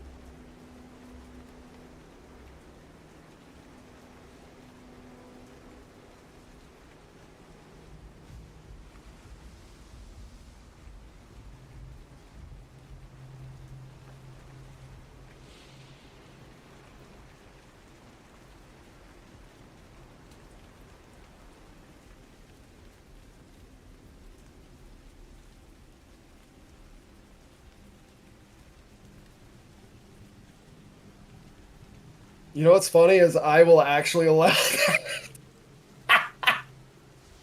fuck these birds! I seen the movie.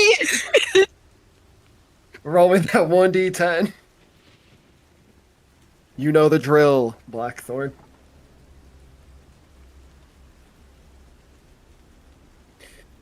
That's a total of 30. So you completely mitigate the piercing damage. You do take the 16 acid though. Oh wait, no, never mind. So because you did tell me that you moved on to like, elemental damage and stuff too, like you can. Okay, so that's 30. So you only take 3 damage total. So that 33 has been reduced to 3. And go ahead and we're gonna say that the crows fail the save. Roll me. Give me 2 rolls of your martial arts die. I believe that at level 17 they've moved up to. Let me take a look. Because I do believe that we were going to give you the damage die of the 2024 monk. You're level 17. You're at 1d12 for damage now. So go ahead and roll me 2d12. Okay. And then your dex modifier is 4. You deal 10 piercing damage to the swarm of Devons as you begin to just start grabbing these birds and straight chucking them at each other, just smacking them out of the sky, using their own bodies against them. But you're killing 2 birds with 1 additional bird. Yeah. The 3 bird beating. But yes, you get 10 piercing damage.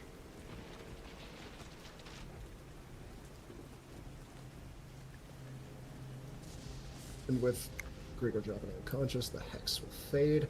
Let's see.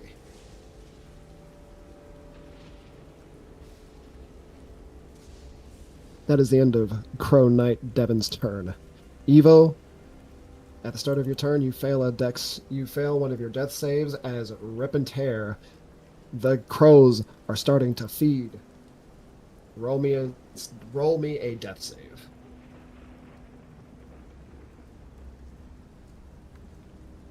Oh no! Oh I shit! That's a fail. No, you still have one more chance. It's Okay. you got 3 chances to roll 10 or higher. Okay. All right. Ooh. You should have gave celery barbs to yourself, Evo. That don't work. I'm knocked out. I don't know. Okay. The Fallen Shackle Paladin is up.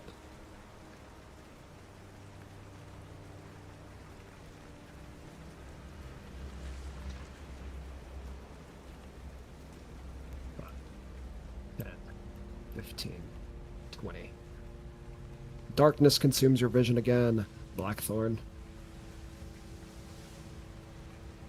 As the paladin walks over.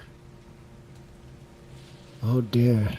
It's quite unfortunate what happened to your friends, but as you so callously said to Darwin and Marwin, you'll meet them again soon. It's then the paladin will swing.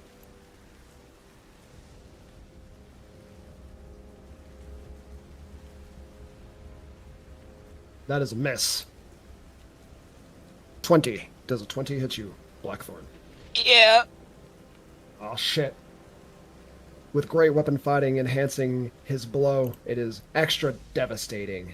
32 bludgeoning and 6 necrotic. They will swing a 3rd time. Dealing 29 bludgeoning and 7 necrotic. That is the end of their turn. Timmy is up. Oh wait, no, never mind. What am I thinking? Oh wait, no. the disadvantage from Timmy would be negated with the darkness, so he would still be swinging at normal. Damn, that makes Timmy a lot weaker than I thought. Shit. Speaking of Timmy, let's take a look at his character sheet. Let's see if he has any items that he's written down that you guys could possibly use.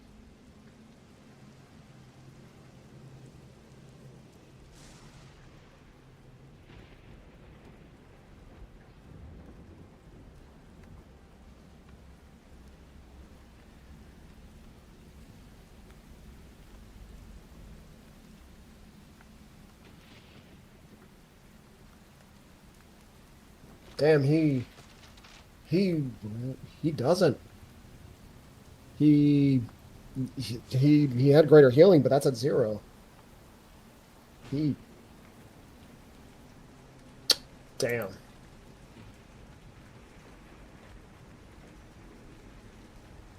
Oh, man, that's unfortunate shit. Let's see what else we got.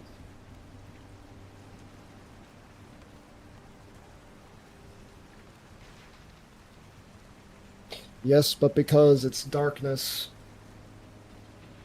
Yeah. Unfortunately, the spell doesn't disperse the shadow, and any disadvantage he would have had from it gets negated because magical darkness prevents Blackthorn from being able to see. She's essentially blinded while in his darkness. Oh.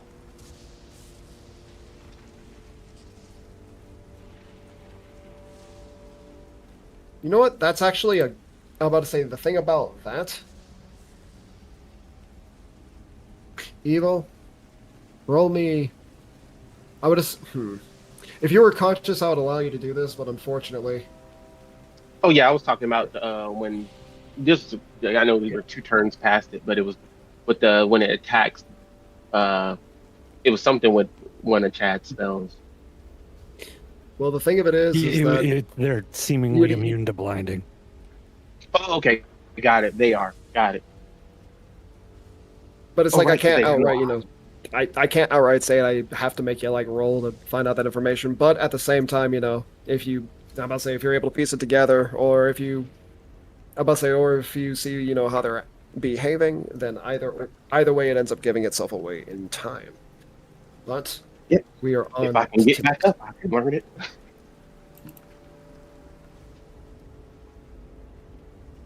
See, what will Timmy do? What will Timmy do? What can Timmy do? He's still maintaining concentration on the haste spell for Rufus, so he can't use any spells that require concentration right now. So that means no Big Me Hand, that means no telekinesis, no greater invisibility, no fire. Damn, there's so many goddamn concentration spells for... Man.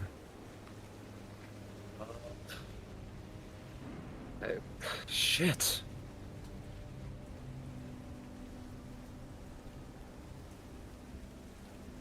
What can you do? 5, 10, 15, 20. And then I'm gonna have him roll a perception check. See if he can find where the hell.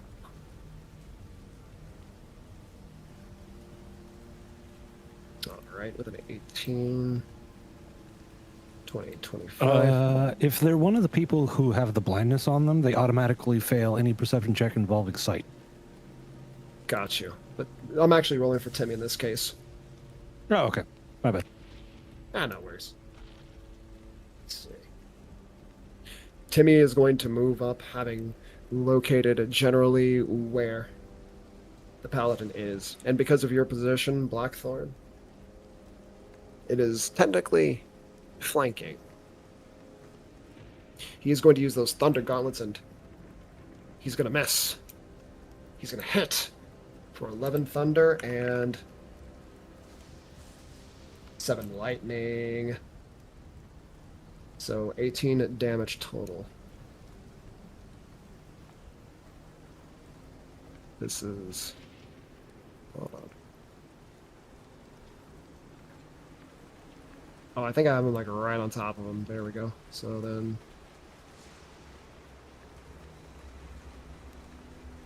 Bam. All right.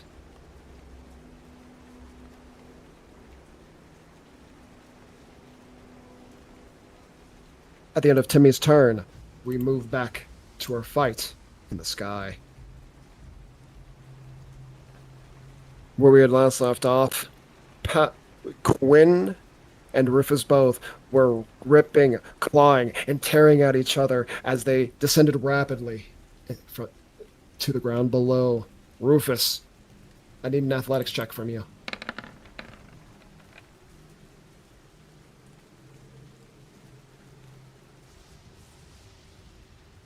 All right, you heal 26 hit points. Now, with this athletics check, you're looking to beat Quinn's at a 5 or more. A 15 to beat. Easily dominated. Rufus, you grab Gwyn by the throat, and you feel your fingers just dig deep into the flesh, and something is just breaking in your grip. Lightning bolt. It's what's up? Oh, lightning bolt. Will you allow me to finish? Breaking, lightning bolt. Will you allow the DM to finish? Yes.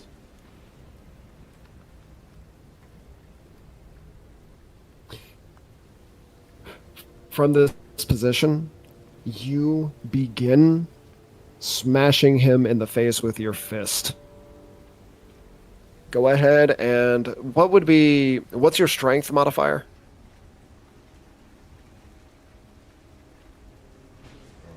5. All right, all right. So, Rufus, I want you to roll me a 1d6.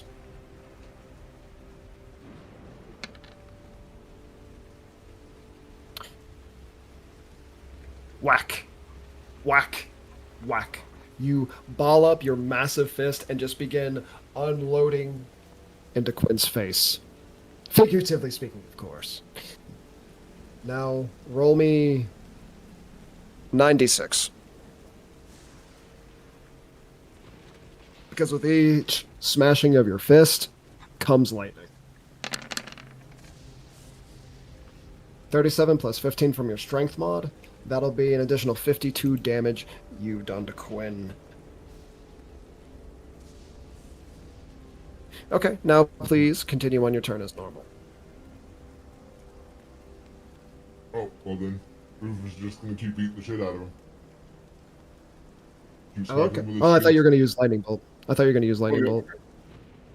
Yep, lightning bolt then. But you're right. Oh, gotcha. Because you've essentially got a good grip on him, that is going to be a disadvantage for Gwyn. Yeah, that's a 6. He is going to burn a legendary resistance to succeed.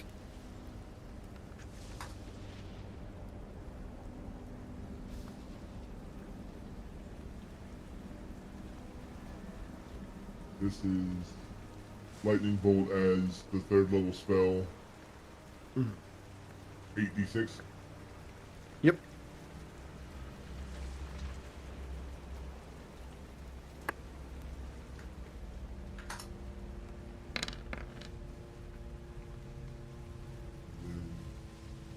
Gwyn roars.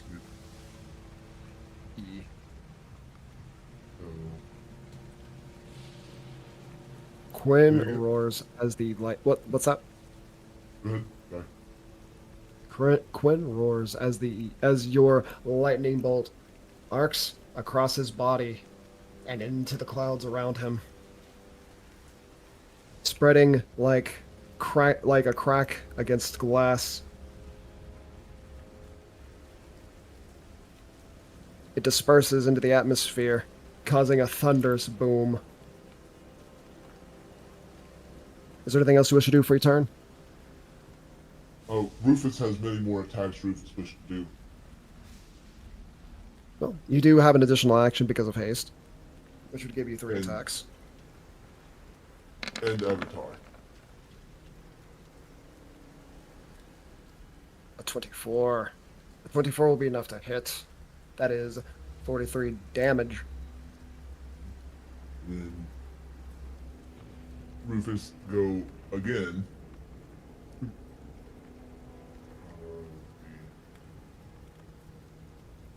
Oh yeah, don't forget. Well, I think you already got the 3d6 lightning incorporated in that. No, wait, no, you don't. Roll me 3d6.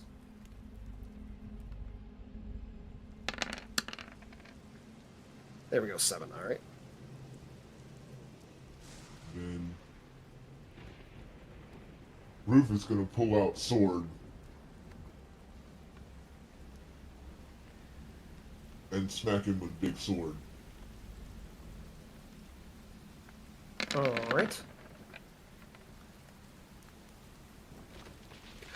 Ooh, that is a crit.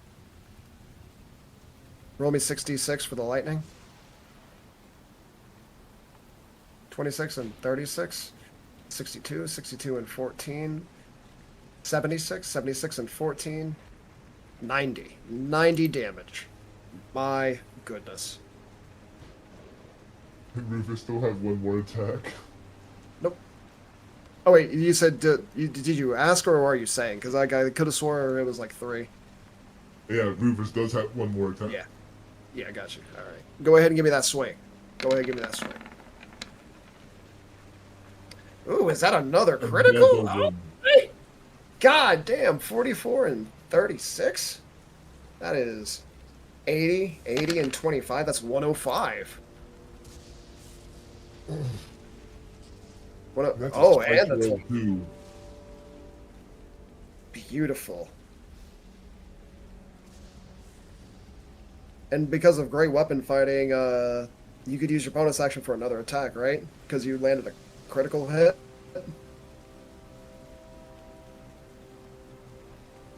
You score a critical hit, yes. Yep. Go ahead. Maybe that's why.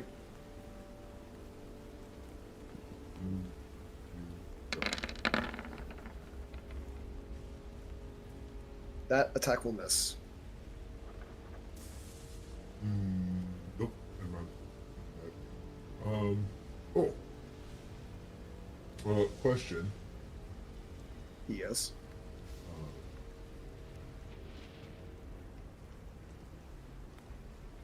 If Rufus wanted... Oh, wait, never mind. You said bonus action. Never mind. Rufus already used bonus action. Never mind. Indeed. At the end of your turn, Quinn will use a legendary action.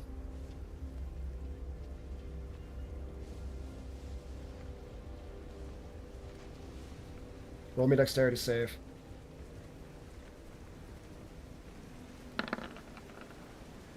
You succeed.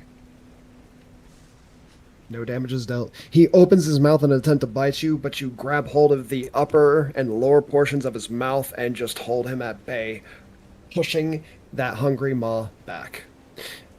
It is now Quinn's turn.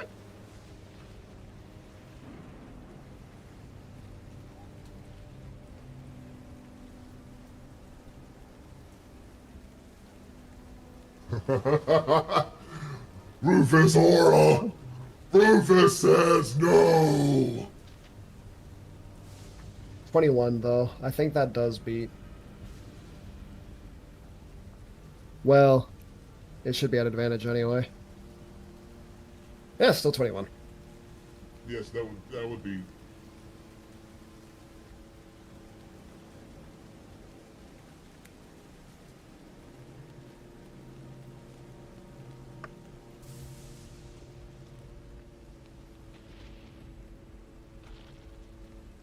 Yeah. The DC 18. Gotcha. And because of your cloak, he'll be swinging on normal. 27. Yeah, that's gonna hit. You take 22 slashing and 16 necrotic.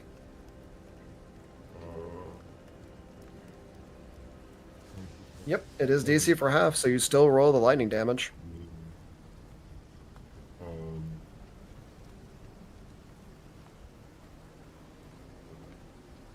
Is the 16 necrotic, does that still taken away from the temporary hit point shield? Or does that automatically go through the health? Oh no, all the total damage is applied to the temporary hit points. So like the 22 and Okay. 16 both go into yeah. All right. But I do still need a Constitution saving throw from you. Sorry, hold on. Sorry, my brain's working with temporary hit points and 13. Gotcha. Okay, I'll take 13. And you must make a Constitution save.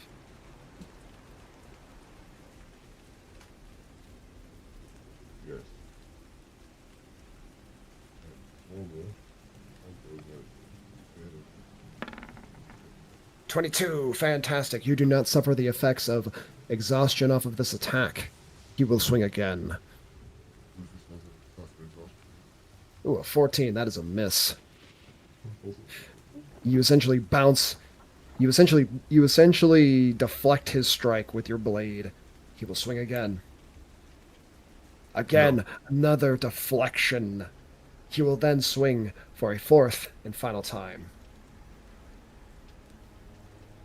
That one will hit. Yes. All right. You take a total of 45 damage from the 27 slashing and 18 necrotic. You will find that you are unable to resist the slashing damage of this blade. You can hear the voice of Faust call to you from within your mind. He tells you that he has coated his sword in the blood of that thing. Roll me a con save.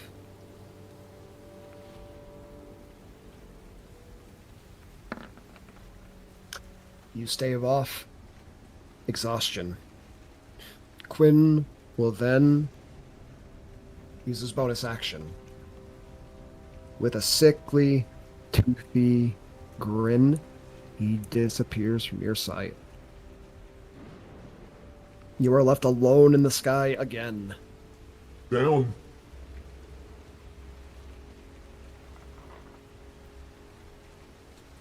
Rufus, use all movement straight down.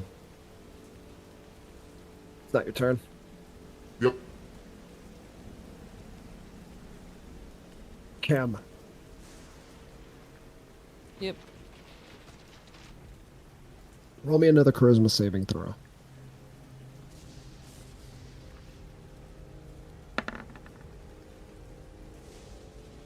There's one thing I gotta look up.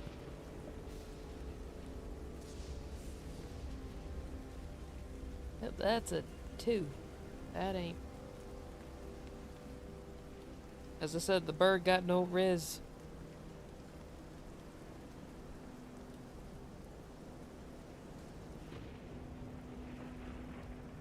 Let's see.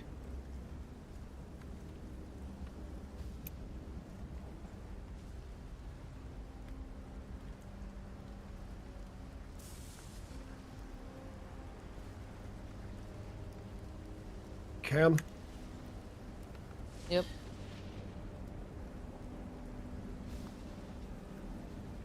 When you feel yourself forcibly shunted onto the material plane, you feel as though you have shed a burden.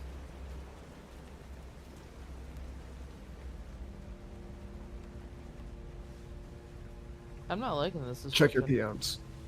Check your PMs. And I think you can piece together what has happened.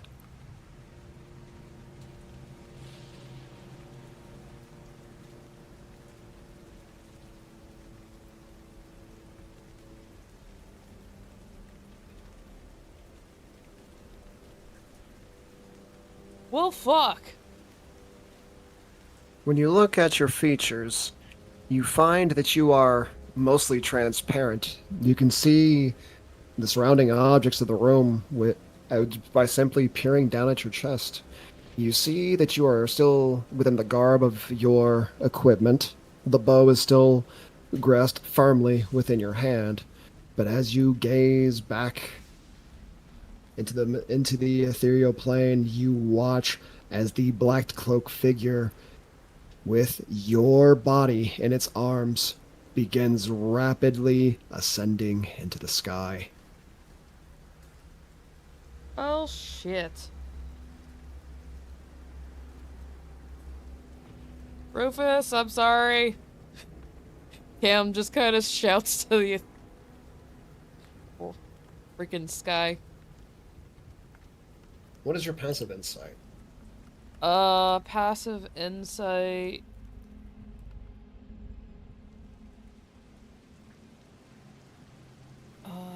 Let me double check just to make sure I'm okay. Yeah, that was investigation. Okay, yeah, passive insight is 17.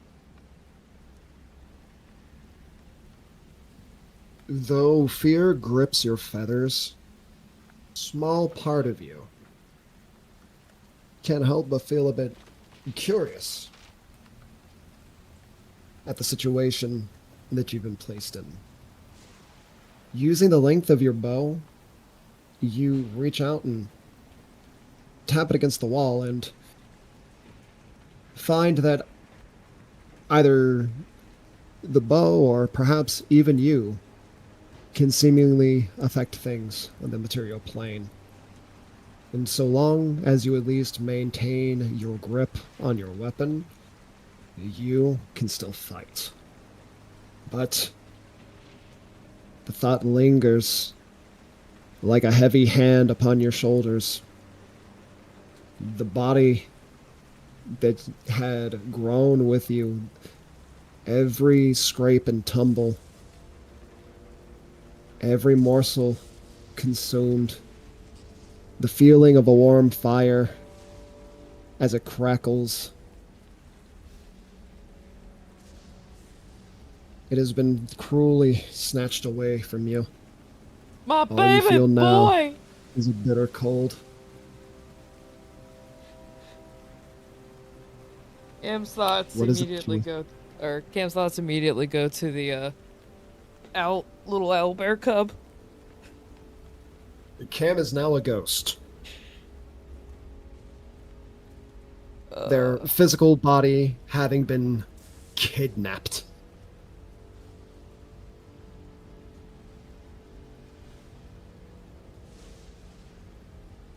Well, I mean, from the way it sounds like, I can still fight and help.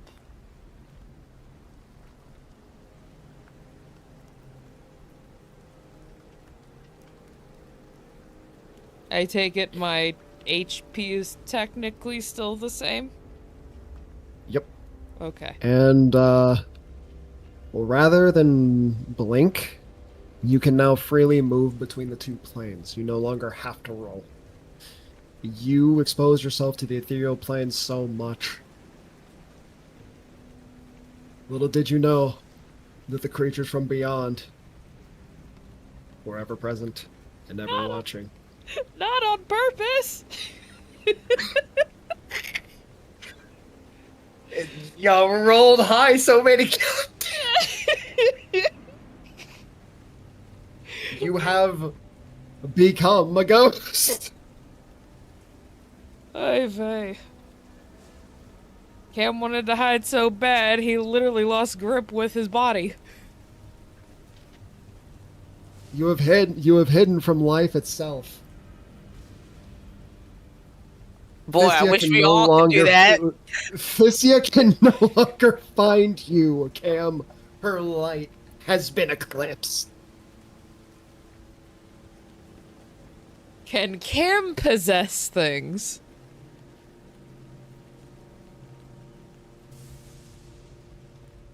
There's only one way to find out. You know what? He's going to attempt to take over this body right here. Wait, which Well, body? look at this. Say it again. the Go ahead. priest. Oh, The priest. Cam, the priest has no head. Okay. That hasn't stopped other undead.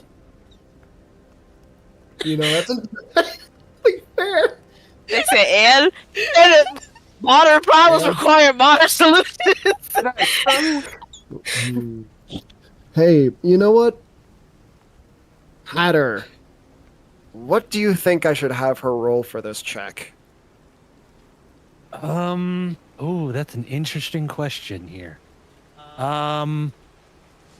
I think that's necessarily like a consideration of willpower would be what I'd say.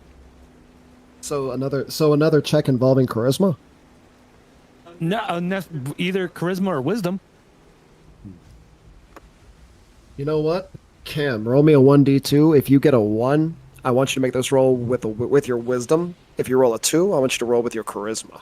The two things he sucks at. Okay. Oh, it's been ages. I will say, wisdom you at least have proficiency in. Yeah, to some degree. Did I not? That failed. Oh, there it is. Oh, fucking charisma. That is a. Yep, that is a charisma. Oh, gods above, dice gods, please have mercy on me. Hey! A 10 is all that is needed. It is a headless corpse abandoned by the god of feast and famine. There is no other presence you can feel as you quietly slip inside. The inability to breathe would be overwhelming if the thing you weren't piloting wasn't already a corpse. The headless death priest stands. Oh, my bad. Let me go ahead and let's put the Oathbreaker back in the turn order. Well, ma'am,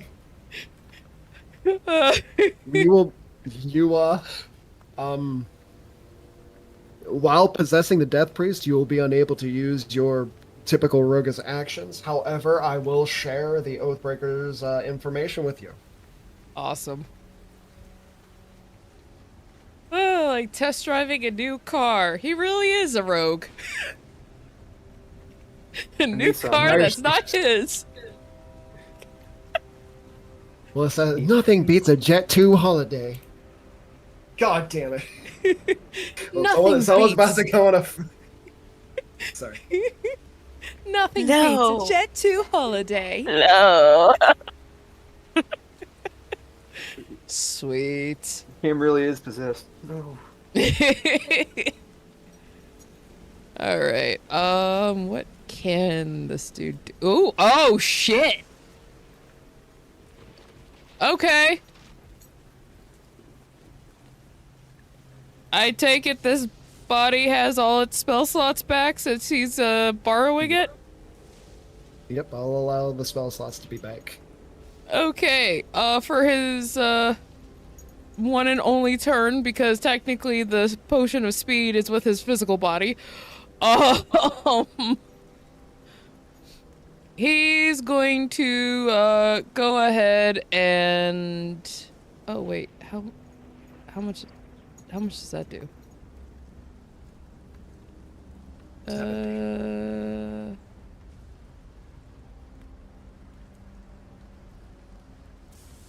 Oh, okay. Yeah, he's gonna cast heal on Ivo. Alright. Evo, restore yourself 70 hit points. Yeah. I gasp awake. This new body does wonders. The bird, not my eye. It's a delayed reaction. Not the way. My goodness. Let's see, and then bonus action.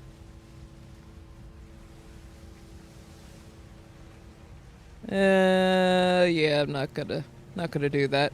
Cam's just gonna like take or he's gonna move up. Let's see, 10 feet and take a stance of ready to attack, Alright, and that'll be his turn. Cam the Marriott. Cam is a puppeteer. There ain't no strings on me, right? There ain't no strings on me. Not even Blackthorn, death could you're hold up. this bird down. Okay. Alright. Wherever the paladin is, I'm gonna punch him. Go for it. You can make the attacks at normal because Timmy is flanking. Sure.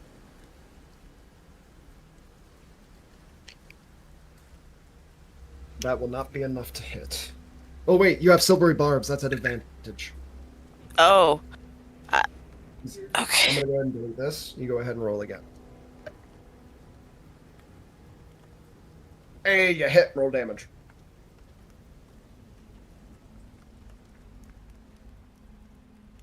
Roll me that 3d6.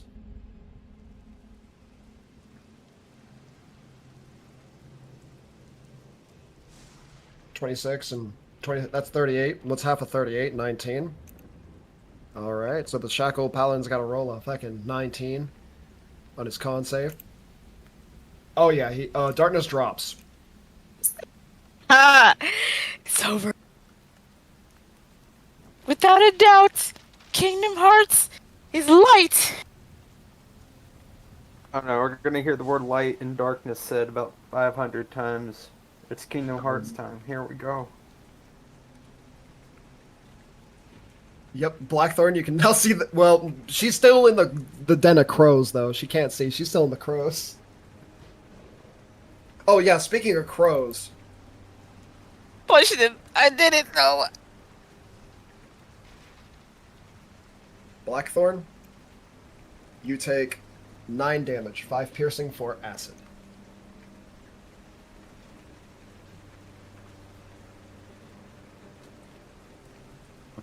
Well, I mean, you get in a certain kind of darkness, Eva. No darkness, my old friend. Damn.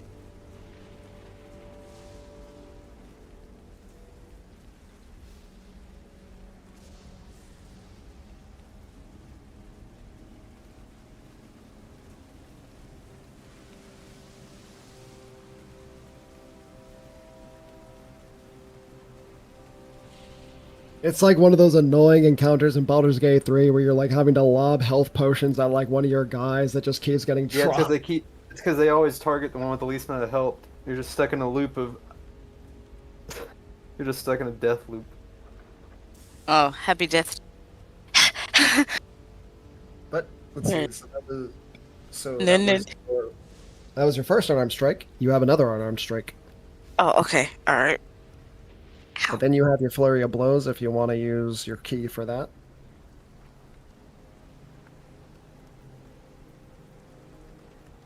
Ooh, that hits. Roll damage. Roll 3d6.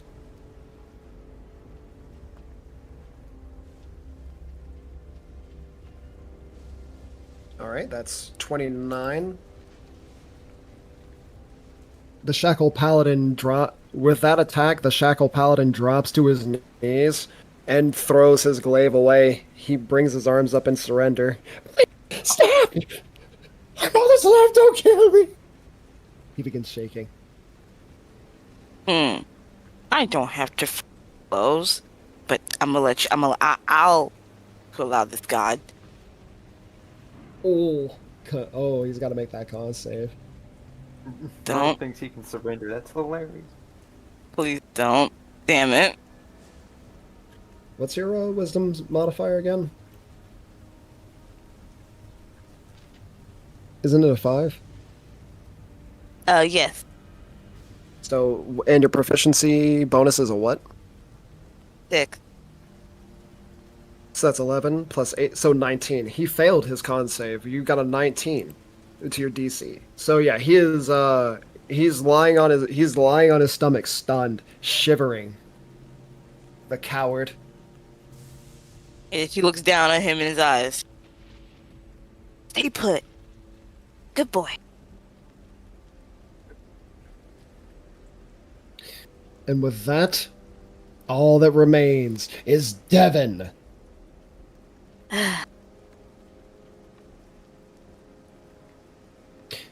You still have your bonus action. What do you wish to do? You find that with the swarming mass of birds, targeting them for attacks would be impossible. You would need bombs, or a breath weapon, or, just something that covers a large area. No, I'll end my turn right there. Alright. Rufus would tell. Oh, wait, actually, no, Timothy before that, at no. any time. I'm sorry. I could just move out. Eh. Yes, you can. You could leave the AoE that's damaging you. Indeed. Where would you Yeah. like to move? You do No see that idea. the you will have seen that the the waterfall out here would have parted open, and you would have seen like a massive plant in a pot in that secret area. Are there my There's also the stairway leading down here. hey? All right, about to skedaddle.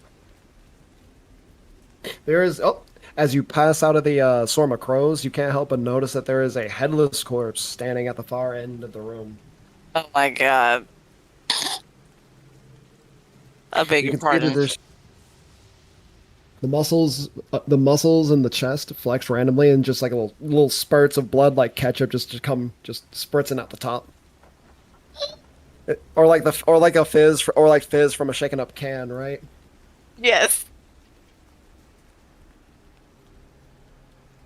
Chad, you're up. You would have witnessed a headless corpse stand up and cast a healing spell into the massive birds. Due to the heavy obscurement, you have no idea who the target of that was. That heresy aside, Roll me an insight. Well, actually, what is your passive insight as a cleric? my passive insight is a 20. Yeah, your passive is more than enough for you to infer that there's no way that that headless corpse is an ally. Even if it was an undead, even if it was an undead being piloted by the paladins, there's no way, it would heal an ally. You do hear the sounds of Evo shrieking as he's like, "Oh God, not my eyes!" Yeah. Okay.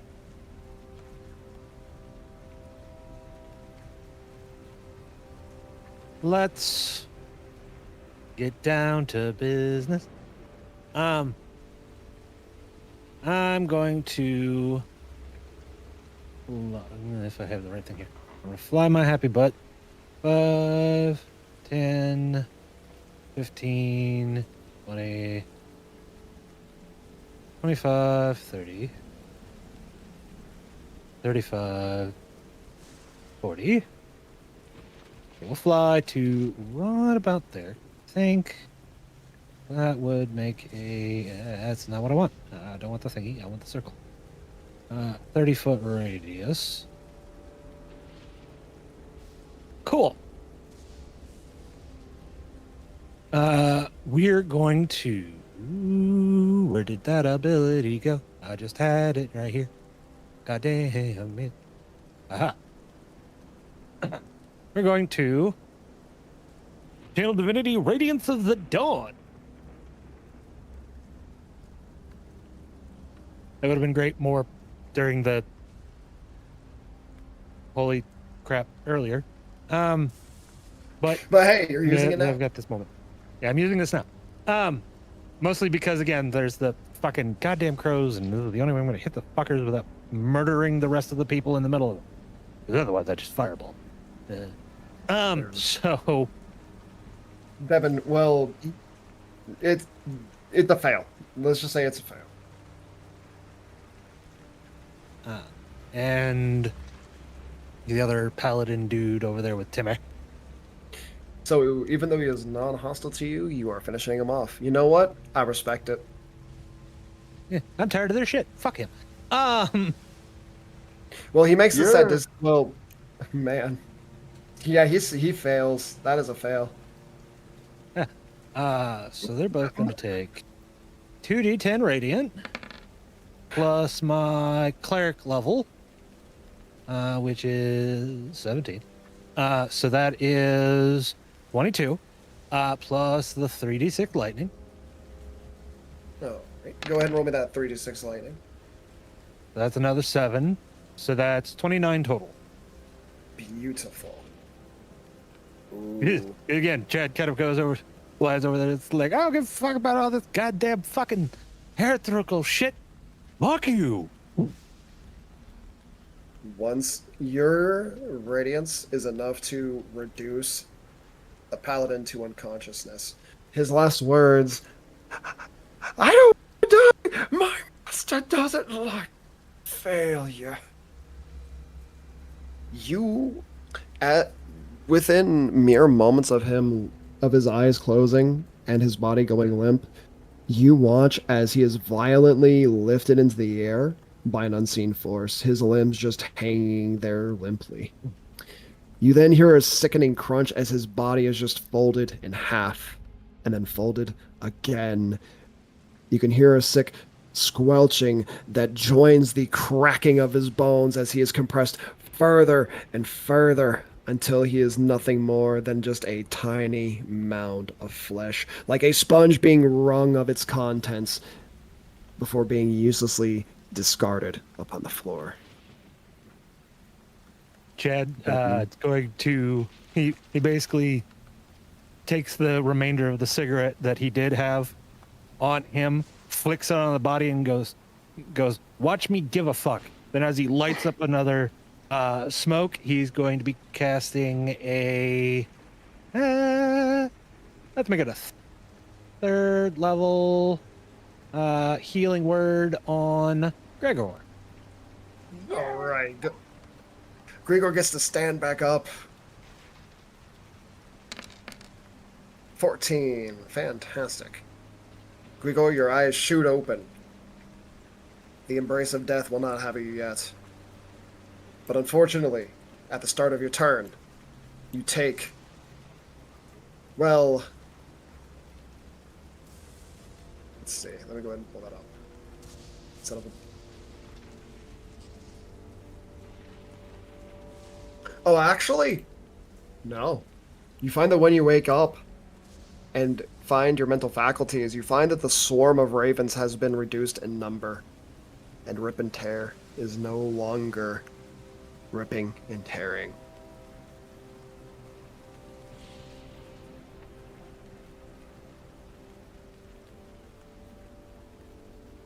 Your combined efforts have reduced the swarm to half its mass. What do you do? What do you and Bruce do, Grigor?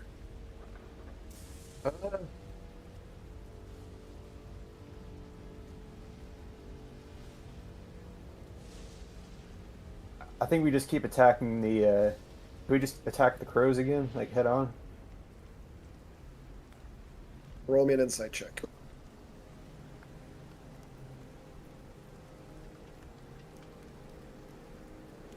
With the swarm having been reduced to this number, yes, you can.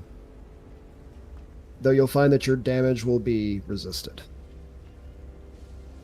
Essentially how swarm rules work. Yes. What is it? How is it that you wish to proceed? You're essentially in melee range, occupying the same space as the swarm. Evo, your vision is cleared. There's still birds in your vision, but it's no longer like this all-consuming wave of darkness. Sora. Oh, the light. The blessed light.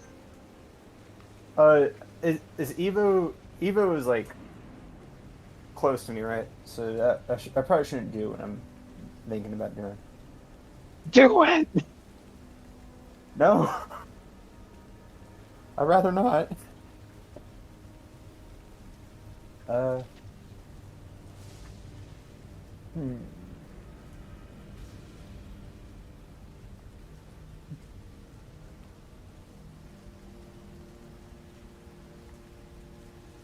Alright, okay.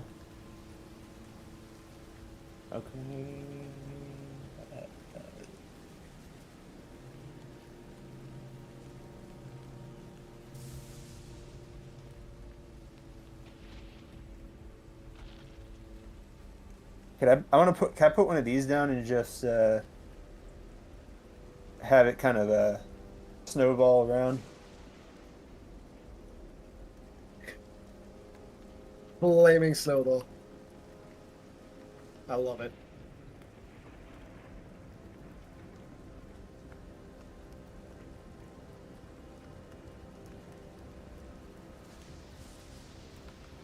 You deal 5 damage to the swarm.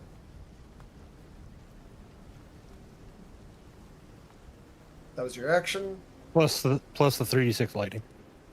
Oh, yep, true enough. 36 lightning. Roll me that 36 lightning. All right, 11. You further reduce the swarm. And now it's under Bruce. I just have a giant meatball on the field right now.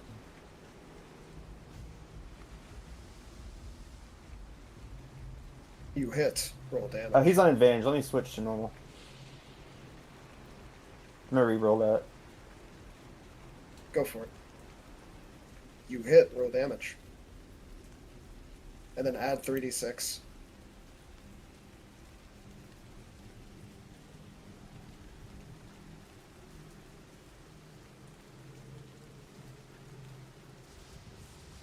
You'll find that they are immune to poison. Oh, you hit. Roll damage, and then add 3d6.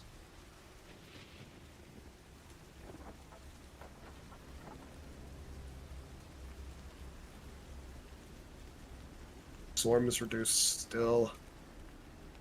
Let's move you out the way. There we go.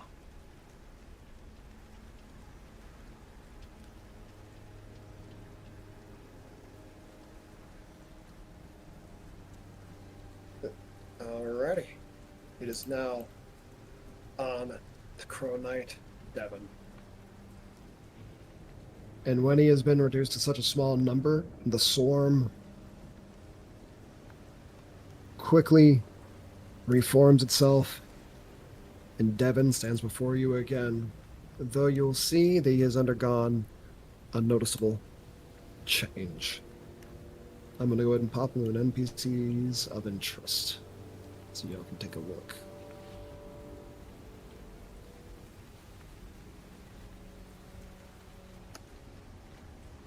The years have been shaved away from the man. His chestnut hair with only seems to have a spattering of gray tips. He seems to be at the very edge of his peak before the initial fall, when he had aged into that decrepit old man you had once knew him as. It seems that by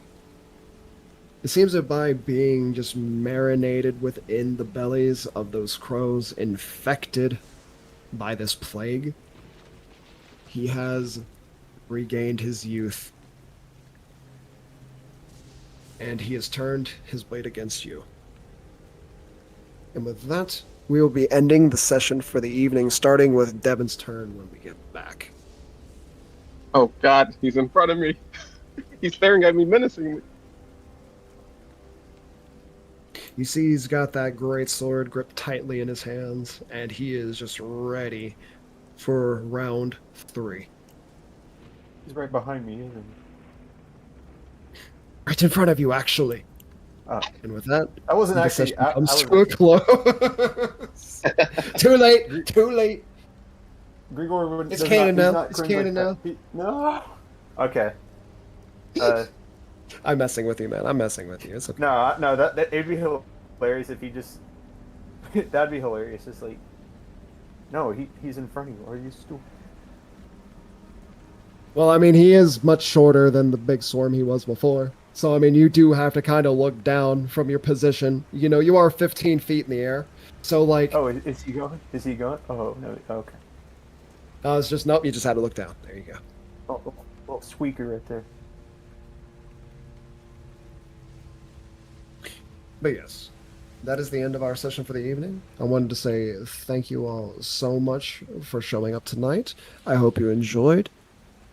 Take care, and hopefully we'll see you next Saturday. Good night.